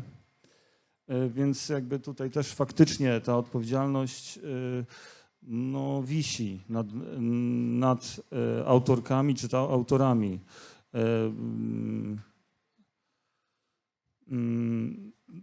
Więc jakby tutaj w tym aspekcie, nie? Jakby tak to powiem. No. Ja bym może tutaj zadała pytanie o spontaniczność, może też do wszystkich, bo może nie koniecznie tylko w kontekście pisma. Zły nauczyciel, który też jest w jakiś sposób spontaniczny, ale właśnie o tę pracę z różnymi grupami osób, bo system edukacji, rzeczywiście ten model pruski jest bardzo taki skodyfikowany i my to jeszcze umacniamy teraz na każdym etapie edukacji formalnej, właśnie nie wiem, planami lekcji, konspektami, sylabusami. Gdzie i ta jakby, tak jak też tutaj zwróciłeś uwagę, że ta edukacja jest nastawiona na efekt, czyli na to, żeby posiąść pewne twarde umiejętności. I chciałabym zapytać, jak w rozszczelnianiu tej edukacji postrzegacie spontaniczność, tak? Bo jakby jest pewna rama, ale też coś się wydarza. I też to, jak ty, Sara, mówiłaś, że jakby w trakcie projektu też zaobserwowałaś, że uczestnicy i uczestniczki zaczęli go współtworzyć, czyli tam się zadziały rzeczy, które jakby nie były może zaplanowane, ale które się być może okazały największą wartością tych projektów.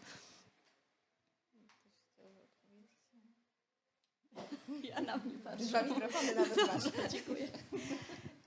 To znaczy...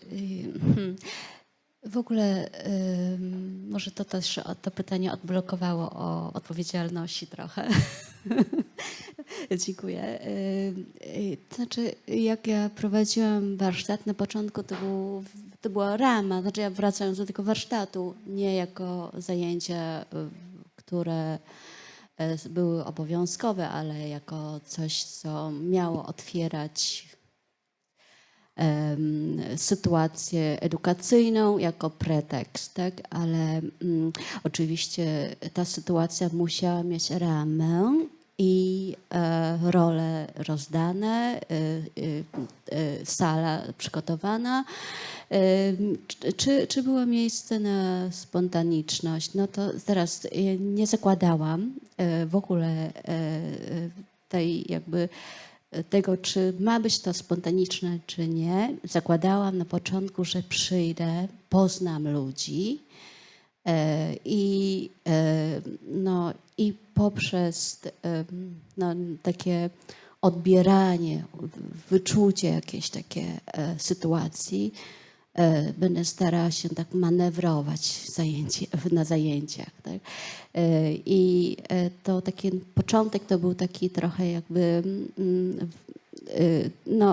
taka próba zrozumienia emocji ludzi, przede wszystkim w tej sytuacji, w której się znaleźli. Natomiast wśród moich studentów była osoba, która zaczęła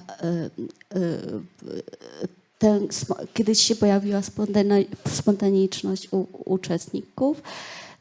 Nie odbierała to w sposób zbyt pozytywnie. Znaczy jej to przeszkadzało, bo miała cały czas taki model pracy, że jest cisza, bo to kaligrafia, tak? To jest energia, którą się przekazuje na papier.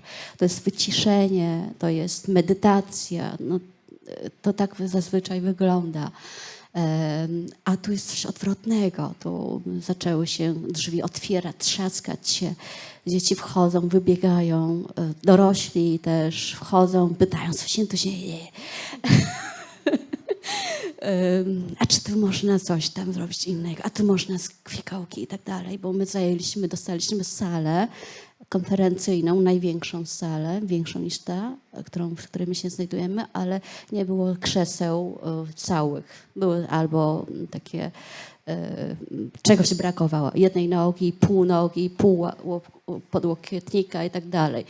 Tylko stoliki były jakieś takie i zaczernione tuszem, więc to nie wyglądało jak tradycyjna lekcja kaligrafii pod żadnym względem.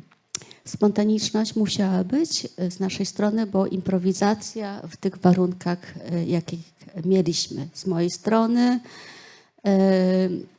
więc ktoś z moich studentów zrezygnował z tej pomocy, z asystowania, pozostali zostali,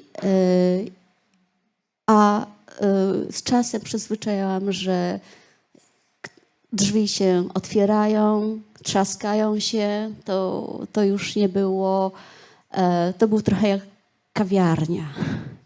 Było trochę jak czasami jak plac zabaw dla dzieci, ale po zajęciach tuszu było mnóstwo na stole. My zawsze tak kładliśmy taką ceratę, żeby nie zabrudzić. I czyściliśmy ten stół i pędzle i w ogóle inne rzeczy i zbieraliśmy te mokre kaligrafie, te papierki z tuszem. I wiele dzieci, znaczy tam uczestniczyli też dorośli, ale dzieci były najbardziej spontaniczne. To chyba zawsze tak było i tak będzie. Natomiast dzieci nie rysowały tylko, nie robiły kaligrafii, takie znaki, ale rysowały takie na przykład emotikony, rysowały takie bazgrały. To też było super. Ochlapywały się nawzajem. Spróbowały, jak smakuje tusz. Spisałam część tuszu właśnie na takie eksperymenty cielesne. I one właśnie pomagały w kontynuacji zainteresowania kaligrafią. A u mnie paradoksalnie rama wyzwala, może paradoksalnie wyzwala najwięcej tej spontaniczności. To znaczy ta rama to nie jest, to jest rama bezpieczeństwa, a nie opresji.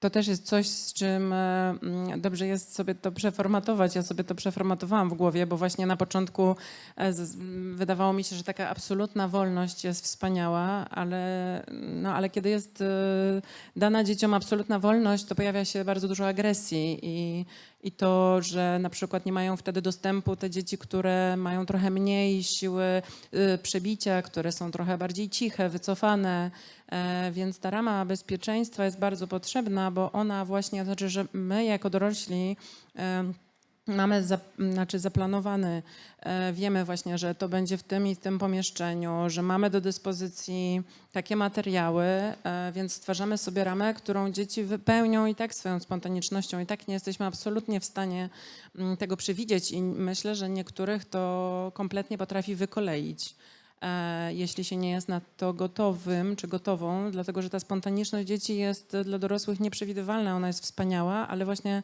trzeba się, myślę, zabezpieczyć jakoś przed nią. A ja też chciałam powiedzieć, że jakby z takiej pozycji instytucjonalnej, ja jestem z zespołu Galerii Arsenał, no to ta spontaniczność prowadzi do takiej potrzeby elastyczności. Czyli na przykład było tak, że teoretycznie wiedzieliśmy, gdzie mamy warsztaty z Gazety Dzieci, czyli ośrodek dla osób z doświadczeniem uchodźczym w Wasilkowie. Teoretycznie wiedziałyśmy z dziewczynami z działu edukacji, akurat wtedy z Justyną Kołot-Kobietką i z Kasią Kidą, że jedziemy tam na warsztaty Gazety Dzieci i że mają one być prowadzone w świetlicy, ale nie wiedziałyśmy o tym, że ta świetlica to jest stołówka z jeszcze brudnymi po obiedzie ceratami na stołach. A później okazało się, że w ogóle te dzieci nie potrzebują tam Gazety Dzieci. I to tutaj ogromne brawa dla naszych dziewczyn z edukacji, które nazwały to, że rzeczywiście no my przyjeżdżamy z Gazetą Dzieci, a te dzieci tego tam nie potrzebują. Te dzieci potrzebują regularnych spotkań z osobami, które lubią i którym zaufały. Więc zaproponowało akurat w tym ośrodku cykl takich mobilnych warsztatów. Regularnie tam się spotykały z dziećmi i młodzieżą. Później okazało się, że jeszcze babcie i mamy bardzo chętnie też dołączały do tych spotkań, więc ta taka spontaniczność też może mieć różne wymiary w działaniach, zwłaszcza z dziećmi i młodzieżą które mają ze sobą jakieś traumatyczne przeżycia. W sumie zupełnie inny przypadek to jest przypadek powstawania wystawy Wszystkie dzieci nasze są, którą prezentujemy obecnie w Galerii Arsenał w Białymstoku przy Mickiewicza 2. Ja tutaj miałam przyjemność współpracować z moimi koleżankami, z Zuzką Wstawkową, która jest tutaj z nami, i Itką Chlawackową. I w momencie, kiedy dziewczyny się mnie pytały, no ale ile będzie tych sztandarów, które Jaśmina współtworzy z dzieciakami i młodzieżą, ja powiedziałam, no ni cholery nie wiem, ile będzie tych warsztatów, bo to jest praca w procesie. W ogóle nawet nie wiemy, ile tych warsztatów chcemy zorganizować jeszcze, bo nie wiadomo, jakie będzie na nie zapotrzebowanie, więc po prostu no, nie jest to jedna z tych prac, które no, nie wiemy, jak ona będzie ostatecznie wyglądała, jak może być prezentowana.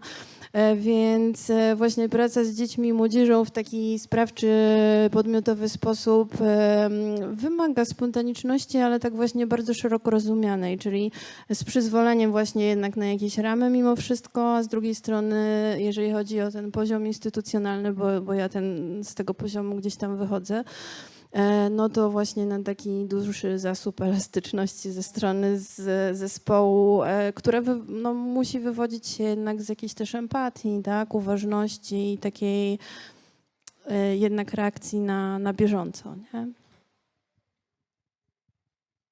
Może ja bym coś powiedział a propos właśnie tego modelu nauczania. Ja pracuję akurat w szkole średniej i tutaj też parę mi rzeczy przeszło przez myśl, które chciałbym wypowiedzieć, bo też można mówić właśnie o dzieciach, o młodzieży i tak dalej. Wydaje mi się też, że ja jako osoba ucząca, czy na przykład wy też, osoby, które macie kontakt jakby z tą materią, tak, i że jednak coś tam się wspólnego robi. Ja mam wrażenie osobiste takie, że ja też czasami wielu rzeczy muszę się oduczyć. Ja od siebie jakby zaczynając. I pracując, zaczynając pracę w szkole, tak naprawdę zmierzyłem się ja sam z własnymi słabościami. I tym bardziej, że występując tutaj na tym seminarium feministycznym, ja bym nie chciał z siebie robić takiej osoby, która od samego początku jest zupełnie czysta i czysta i wolna od tych właśnie tego typu słabości, że też mi się zdarzało jakby w tych kontakcie z młodzieżą i tak dalej, że na przykład poddanie się jakiejś prowokacji albo niewłaściwym zachowaniom, albo użyciu niewłaściwego języka, gdzie później też człowiek sam się zaczyna nad sobą zastanawiać, czy to, w jaki ja sposób się komunikuję z młodzieżą, z osobami. Ja na przykład głównie pracuję z dziewczętami. Chłopaków jest bardzo mało w Liceum Sztuk Plastycznych. Ale miałem na przykład klasy, gdzie miałem szkołę mistrzostwa sportowego, gdzie byli sami chłopcy. Ale tak samo jakby tą miarę można dostosować do wszystkich, że ta refleksja nad tym językiem, jakiegoś języka używa w stosunku do młodzieży i też sposób wysławiania się, tak? No na przykład krzyk, tak? Czy krzyczymy, czy nie krzyczymy. Z jednej strony człowiek poddaje się tej emocjonalności i ta emocjonalność jest, powinna być czymś naturalnym, a z drugiej strony jakby emocjonalność idąca w kierunku agresji, no to też jest jakby, która nas w pewnym momencie może wykluczyć jako nauczycieli, nie? I a propos tej spontaniczności, ona jest fajna i tak dalej, ale ja zauważyłem w swojej pracy, że młodzież bardzo lubi pracować też z osobami, które pracują według jakichś różnych schematów i mają właśnie te pewne ramy, tak? Że oni też czują, że są zaopiekowani, mają te ramy wyznaczone.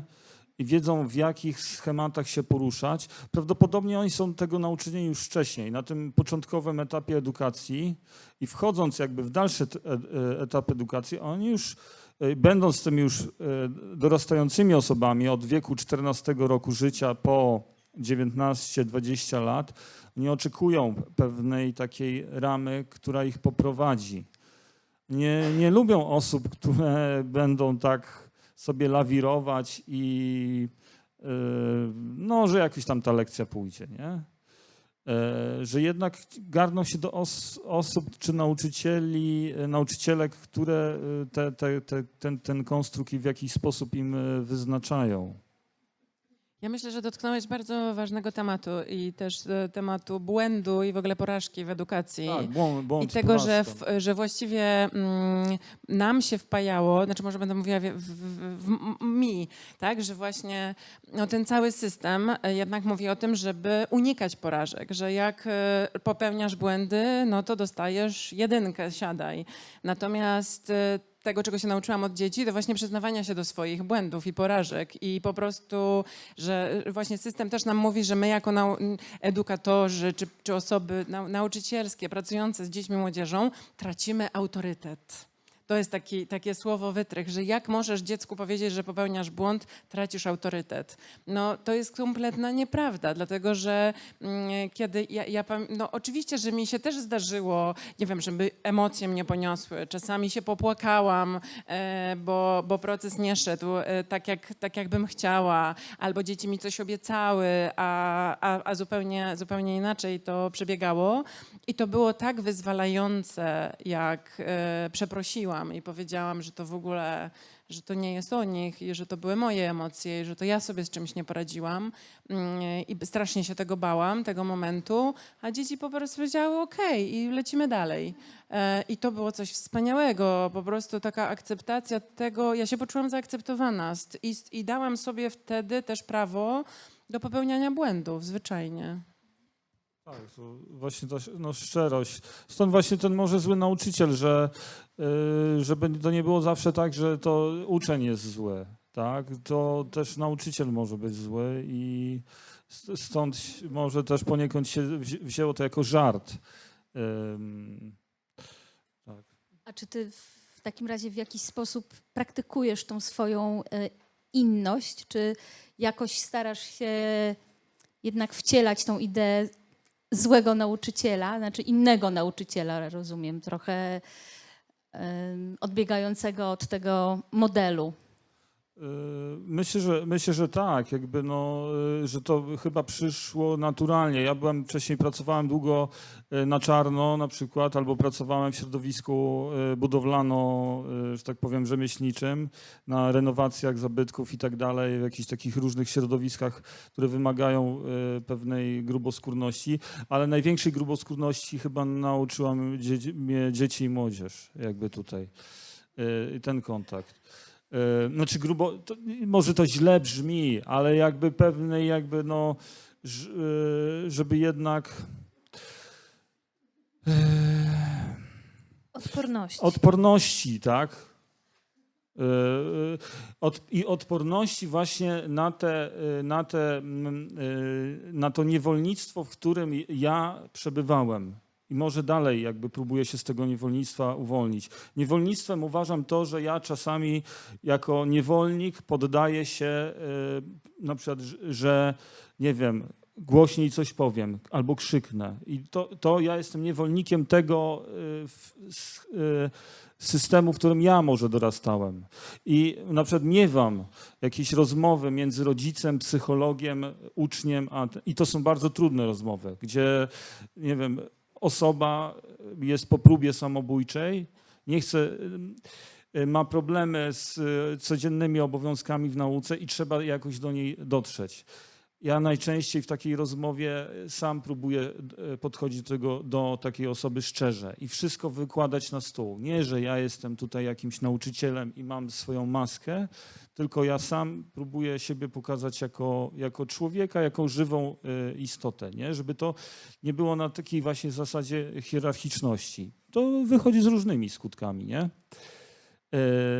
No, ale jeszcze powtórz pytanie, bo mam wrażenie, że...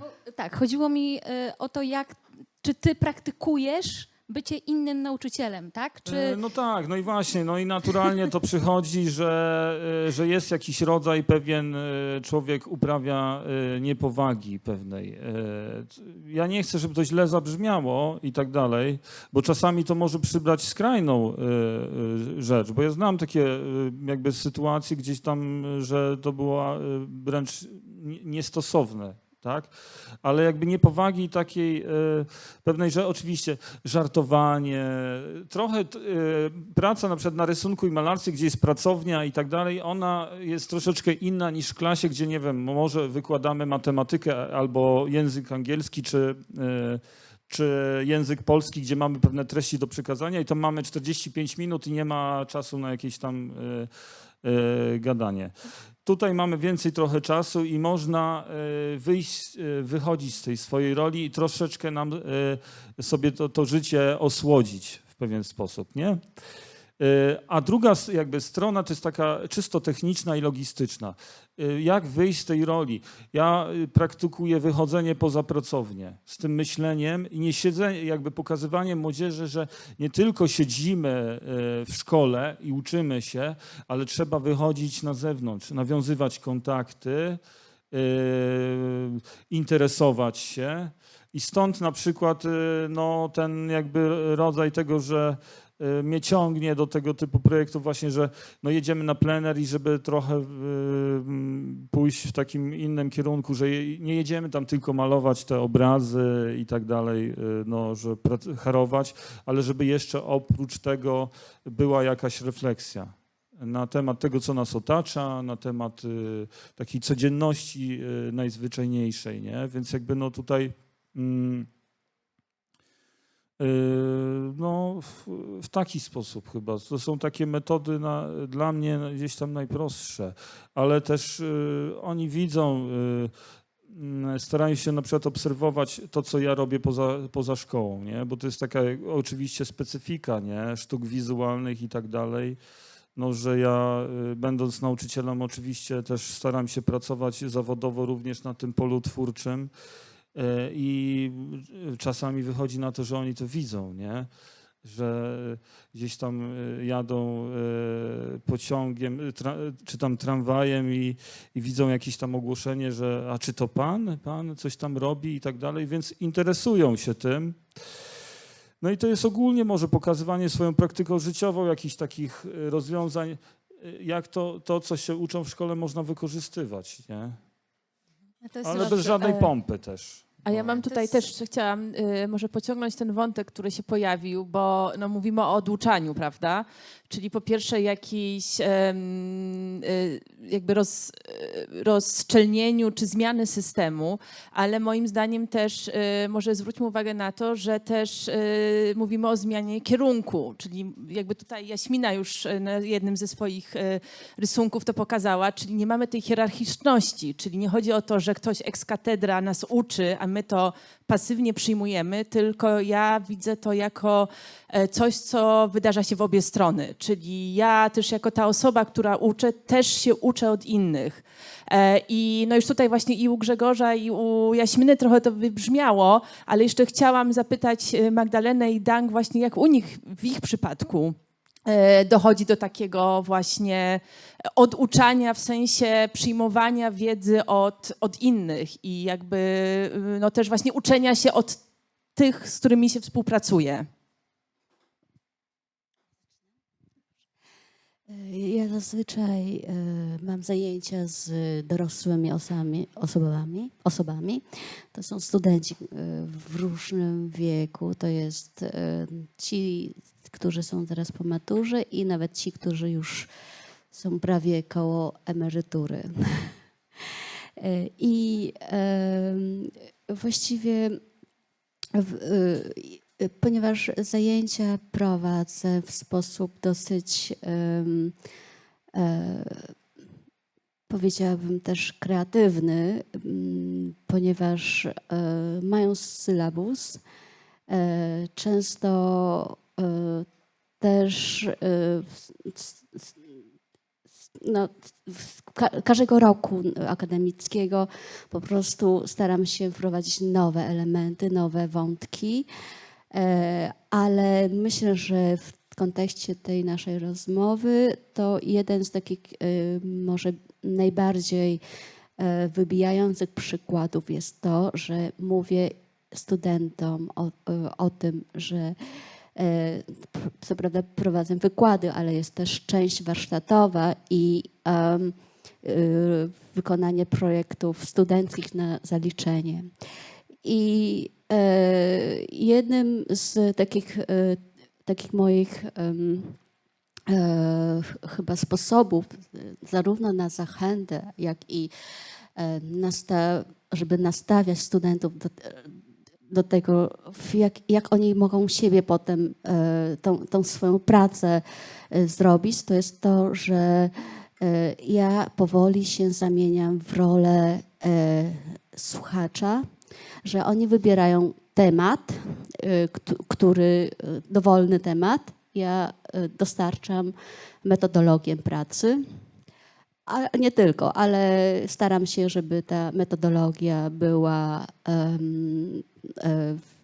u każdego nieco inna, ponieważ każdy temat jest inny. Natomiast nie znam się na tym, co oni się znają, jeśli chodzi o tą różnorodność tematów. I do przygotowywania tej pracy końcowej, semestralnej, oni wybierają taki sposób pracy i taki temat, po którym stają się, mówię im, specjalistami, stają się nauczycielem moim, bo na prezentacji końcowej to ja się zamieniam w słuch i to oni mają prezentować to, co może mnie coś nauczyć.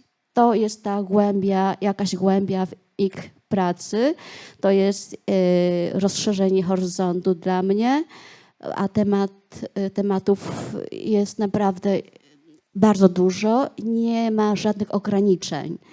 Nie wprowadzałam żadnych ograniczeń, że to mają być tylko tematy, na których ja się znam, albo w tym obszarze. I w ten sposób powoli od początku semestru do końca semestru powoli my się zamieniamy rolą.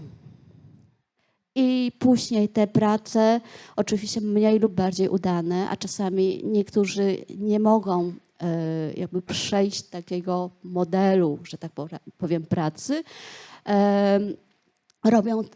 robią w taki sposób, jaki są w stanie to robić. Natomiast doceniam ten proces, który podejmują, tak? Też i potem publikuję. To jest też taka zachęta, że mówię, że publikuję ich pracę w internecie. Więc oni się podpisują swoim własnym imieniem i nazwiskiem lub pseudonimem, jeśli potrzebują tak zrobić. I w związku z tym zasada jest jasna. My się zamieniamy rolą z początku na końca i z eksperta na właśnie laika. U mnie.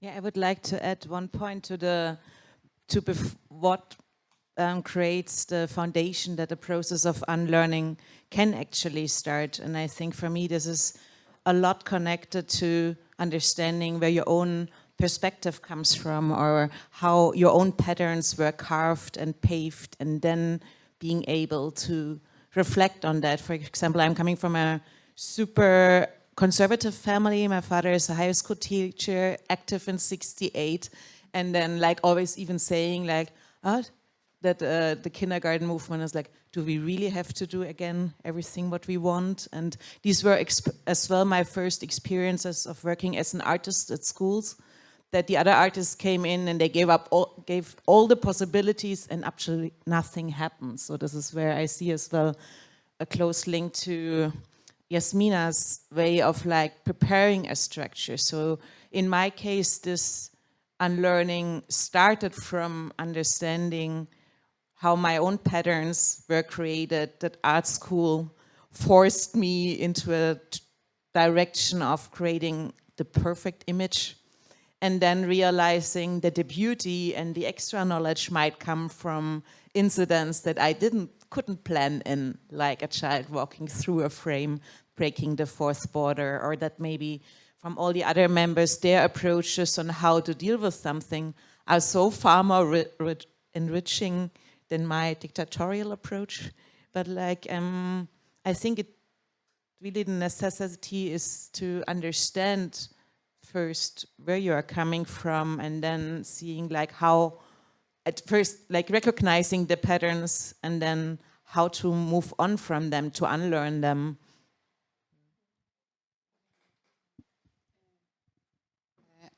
A co na to wszystko rodzice tych dzieci, które biorą udział w tych różnych? Czy macie jakieś takie doświadczenia albo nawiązania jakiegoś dialogu właśnie z rodzicem, czy też zmiany rodzica poprzez warsztaty, które robiliście z dziećmi, lub też jakiejś totalnej blokady, albo no właśnie.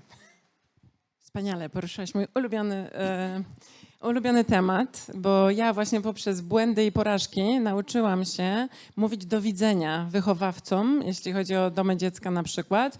Dziękuję paniom, teraz możecie panie iść na kawę, a ja zostaję z dziećmi. Bo początkowo chciałam wszystkich zadowolić, że przychodzą panie wychowawczynie z dziećmi, dobrze, rodzice z dziećmi, dobrze, okej.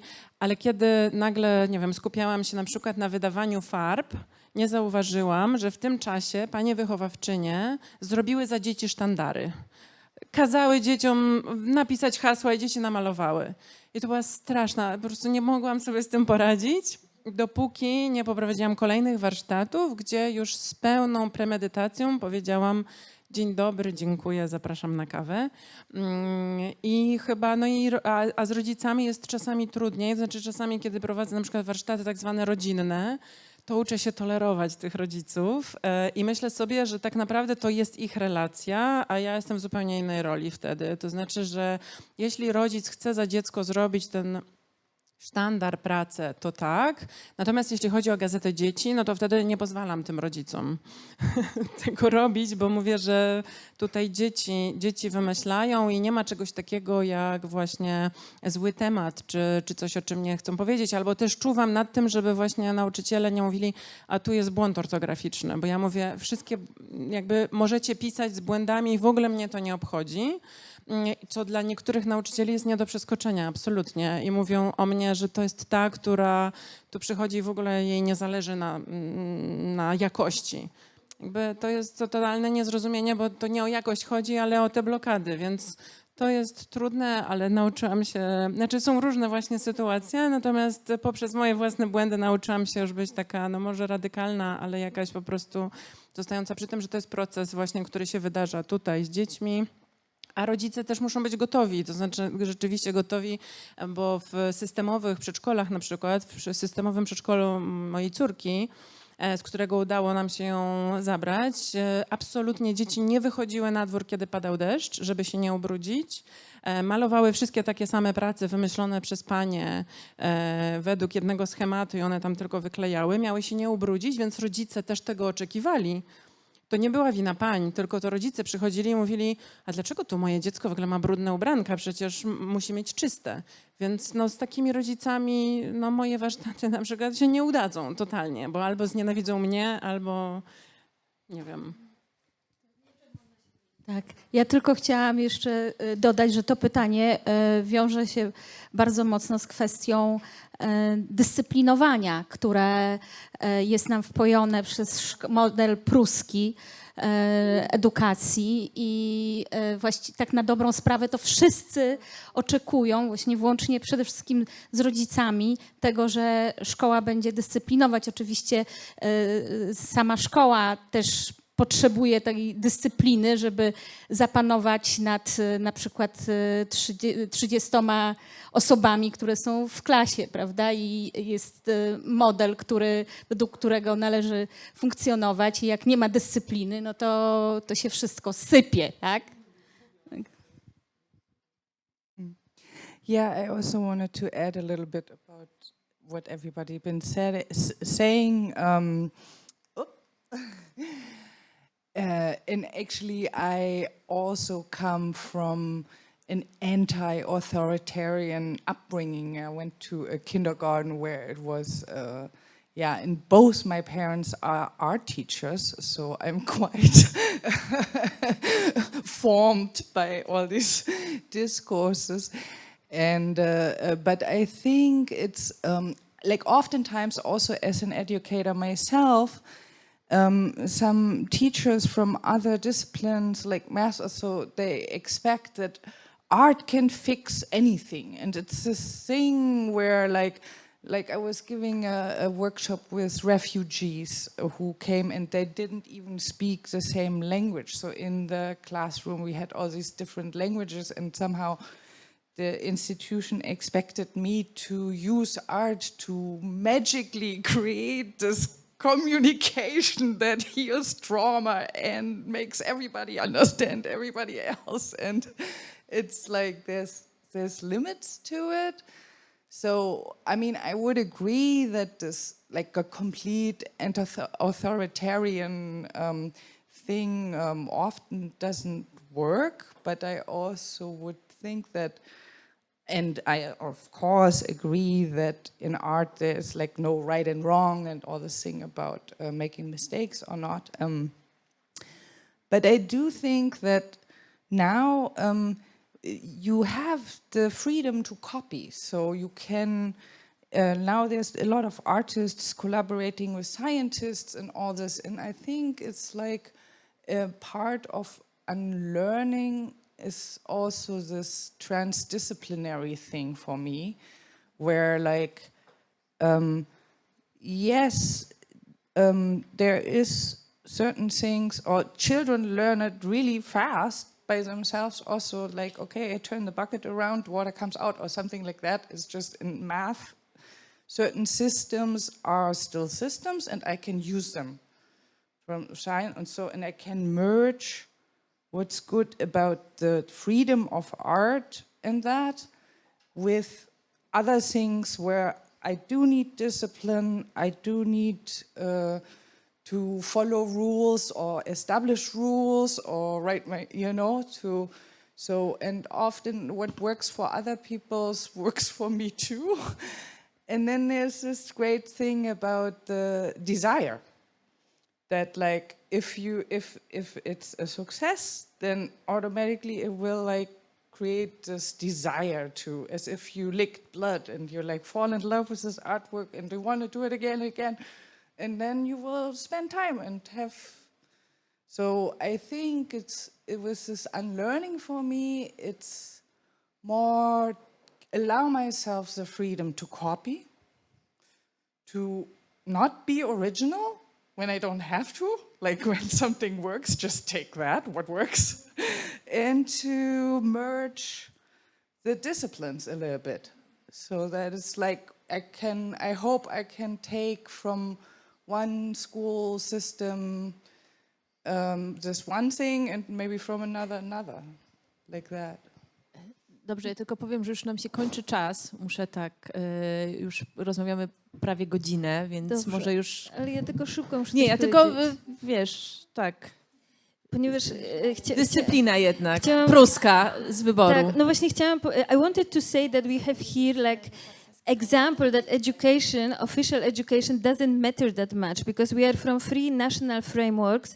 You are post-hippie German girls that were in non-authoritarian system with, hippie parents. We are here moving from this hierarchical parent authority. We were all in the very chaotic 90s or before in the state socialist schools. And we are all together, and I don't know how it's exactly Czech context, but I guess it's more similar to Polish or some mix between hippie and Catholic. So no, but the point is that we are we are sharing a lot, we're collaborating, and we don't need no education, right?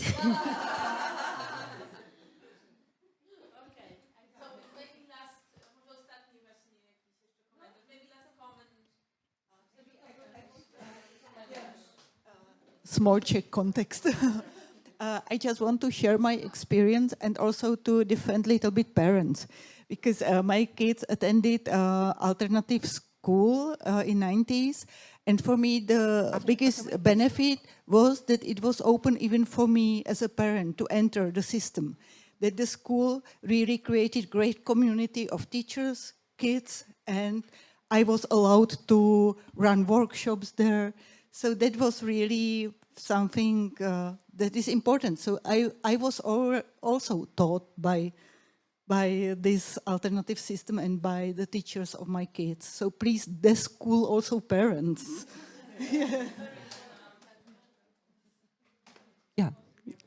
Yeah, that's true. I just wanted to, I'm not able to involve like now in this moment in the discussion, but I am really like so grateful for that I can be like, a part of it now, and that I hope we could we will have an opportunity to continue in hopefully sooner, but at least in 1 year in the in the next station of this exhibition in Prague. But yeah, I just wanted to share one. A few years ago, I read the book by Neil Postman. You probably know this pedagogist, and I found this citation. I cannot read it. No, it's okay. So it's which is the book is from 1969. So survival in rapidly changing environment depends almost entirely upon being able to identify which of the old concepts are relevant to the demands imposed by the new threats to survival and which are not. Then a new educational task becomes critical, getting the group to unlearn the irrelevant concepts as a prior condition to is a prior condition to learning. So yeah, so I was just it's I don't know 50 years old book or more. So that was for me like a moment I was that something like moved on in my concepts of even working as curator and so on. But now we are in the middle of the boom of like unlearning literature. I don't know trends. I recently, a year, I don't know, last year I was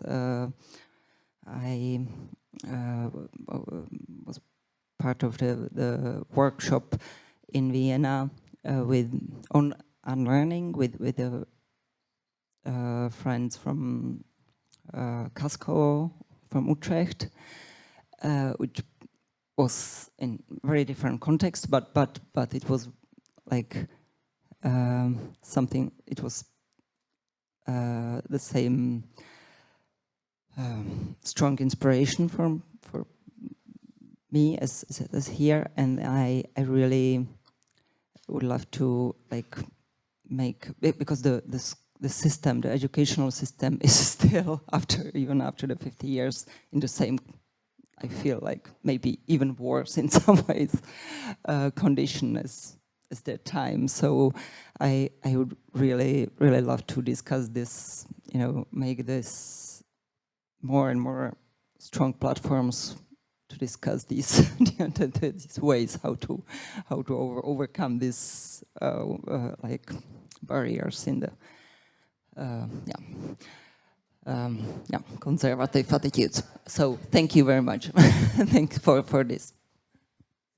So yeah, we would love to come to Prague. Yeah. No, that was a joke. You are already more than invited, I think, if I may, on behalf of Jitka and Zuzka. And the next edition of this exhibition will be presented in Prague City Gallery next year. A tymczasem zanim zakończymy oficjalnie tę część transmisji, chciałabym już teraz bardzo serdecznie podziękować wszystkim tym, którzy oglądali nas online i powiedzieć, że o godzinie 17 rozpoczynamy transmisję wykładu Saski Bajler o infrastrukturach troski i teraz chciałabym przekazać mikrofon jeszcze osobom z Semfemu.